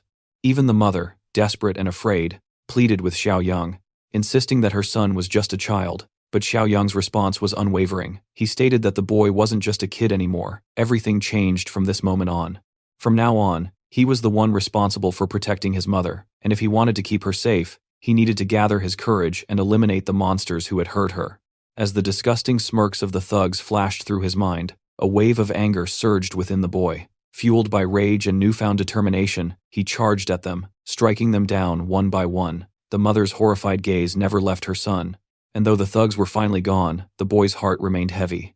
He knew that no matter how many enemies he defeated, his father was never coming back. Overwhelmed by grief and frustration, he turned to Xiaoyang and asked if his father was really gone. Pushing up daisies now, Xiaoyang, with a heavy heart, gave him a solemn yes.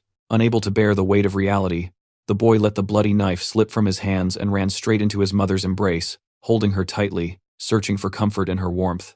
Desperate to keep her son safe, the mother turned to Xiaoyang and pleaded with him to take the boy with him, offering to do anything in return.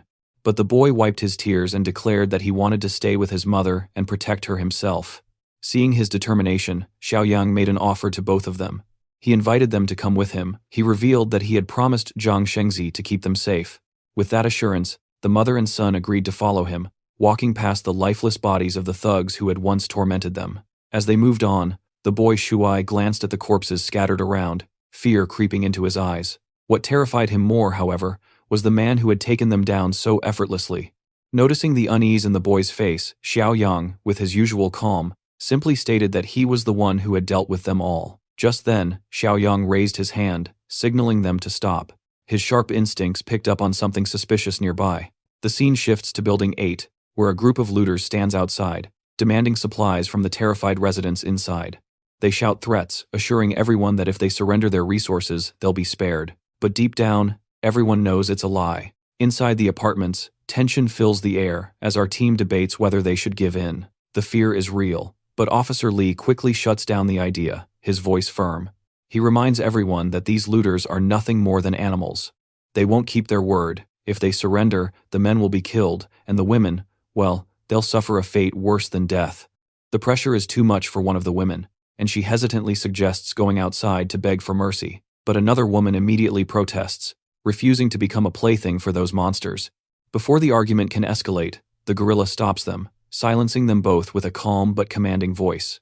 There's no need to panic. Surrendering isn't an option. He assures them that they have a plan, and instructs them to guard the hallway, confident that the looters won't be able to break through. Meanwhile, outside, the gang leader watches the building with a smirk. He knows they're well armed, but his lackey isn't so sure. The guy voices his doubts, pointing out that forcing their way in won't be easy, especially since the survivors inside are armed and staying hidden, making an ambush even more difficult. But the leader only chuckles, his eyes gleaming with cunning. There's no need for brute force. Instead, he orders his men to cut off the water supply to the first-floor apartments. Smirking, he decides to wait and see how long they can hold out without it. As the looters set their plan into motion, Zhang Xiaoyang stands nearby, watching them carefully. Beside him, little Shuai looks up and innocently asks if these men are bad people. Xiaoyang can't help but find the irony in the question, especially coming from Shuai, the same kid who just took down 3 grown men with nothing but a dagger. Xiaoyang reminds him that these are the same kind of people who bullied his mother, and that's exactly why they need to be dealt with. Back inside, Officer Lee takes charge, instructing everyone to guard the stairs and stay hidden. He plans to check things out himself. Moving cautiously, he creeps over to the window and sneaks a glance outside. 7 looters, all armed, 3 of them carrying guns. Just as he processes the situation, a sudden loud bang echoes through the air, catching him off guard. His heart pounds in his chest as the rest of the group freezes, confusion and fear spreading through them. No one knows what just happened. As the chaos unfolds, bullets tear through the air, ripping apart the thugs. One of their men goes down, and the rest are left clueless, frantically looking around to figure out who's attacking them. That's when Brother Lee spots Zhang Xiaoyang, gun in hand, steadily making his way forward. Without hesitation, Xiaoyang opens fire again. A single shot lands right between the eyes of one of the goons, dropping him instantly. As the remaining thugs spot him standing in the middle of their circle, they panic and start firing their pistols wildly. But the boy just keeps walking, completely unfazed. Not a single bullet even grazes him, and that only makes him smirk. Watching their sloppy aim, he can't help but find their attempts laughable. Raising his gun, Xiaoyang takes aim at the leader hiding behind a concrete block, but his bullets only manage to chip away at the surface. Frustrated, the boss barks at his lackey to stop messing around and fire back properly. One of the thugs, finally gathering his courage, stands up with determination, ready to take Xiaoyang down himself. But before he could do anything, Xiaoyang smoothly adjusts his aim, and, with just a couple of shots, blows the guy's head off. The leader, still crouched behind the block, sneers. In his mind, Xiaoyang must be out of bullets by now. Feeling smug, he decides it's his turn, raising his gun to fire. But Xiaoyang meets his gaze with a cold, unwavering stare, standing tall without a hint of fear. The moment the thug pulls the trigger, Zhang Xiaoyang moves with lightning speed, effortlessly dodging the shot. Before the thug can react, Xiaoyang grabs his arm, the one holding the gun, and, in a swift motion, turns it upward, pressing the barrel right under his neck. Without a second thought, he pulls the trigger, sending a bullet straight through the thug's skull. Just like that, the entire squad of criminals is taken care of. Without wasting a moment, Xiaoyang rummages through the leader's dead body, searching for anything useful. Once he's done, he steps into the building, only to be greeted by the last remaining goons of the squad. Desperation fuels them as they charge at him, but Zhang Xiaoyang doesn't even flinch. He stays rooted in place, calm and collected. The silence is shattered by 3 crisp gunshots, each perfectly placed, dropping the thugs one after another. Watching all of this, Shuai is over the moon, his excitement barely contained. He's beyond impressed with how effortlessly Xiaoyang handled the fight, and can't help but admire him even more. Just then, a system notification appears in front of Xiaoyang, revealing his next objective: recruit survivors from Rangxian Garden. Completing this task promises a valuable reward. Curious, Xiaoyang asks about these people, and Officer Li responds, explaining that they're from the Bichui villas, located to the south of the city. Officer Li quickly called over the 2 men in yellow jackets, Lu Chao and Shinji, instructing them to brief Xiaoyang about Bichui since they had just come from the south. Without hesitation, the 2 men shared what they knew. The people in Bichui weren't just survivors, they were an organized gang, well-armed and well-supplied, holed up in Bichui villas. They had taken in nearly all the survivors from the southern regions. Hearing this, Zhang Xiaoyang paused for a moment, memories from his past life flooding back. He couldn't help but wonder if Bichui was where Li Shuxiong and Kui Jing settlements had been. Could it be them who had taken over? He turned to Lu Chao and Shinji, asking if they meant that Bichui was the only settlement left in the south. One of the men nodded, explaining that it hadn't always been this way. The gang, armed to the teeth, had crushed smaller settlements one by one. Wherever they went, they slaughtered half the population, abducted young women, and recruited anyone willing to submit. Zhang Xiaoyang was sure now. He knew exactly who was behind this. Officer Li, noticing his certainty, asked what he meant. Without hesitation, Xiaoyang pointed out that the 3 guys they had just taken down were carrying handguns, which meant there were likely more of them out there. He told the men to hold onto the guns and check for extra magazines. There was no doubt they'd need them. Handing over his rifle to Officer Li, Xiaoyang told him to keep it, adding that he'd leave them with 5 magazines. He warned that the Bichui crew wouldn't let this go easily, but with these weapons, 10 or so men should be able to hold their ground. Xiaoyang then instructed them to stay put for a couple of days while he reorganized things back home. After that, he would return and personally deal with the Bichui gang. His words left one of the men standing nearby in shock. He pointed out that the gang was probably dozens of times stronger, if not more. It wasn't a small task to go against them. Officer Li, clearly concerned, tried to talk him out of it. He suggested that it wasn't worth the risk and that they could always look for another place to settle, but Xiaoyang simply told him not to worry. He already had unfinished business with the Bichui crew. Besides, in a few days, he planned to come back with a bigger vehicle and evacuate everyone to the east of the city near the old Tea City, where he was building a stronghold. He would need all the help he could get. With that, Xiaoyang turned to leave, casually tossing a goodbye over his shoulder and telling them to take care of themselves.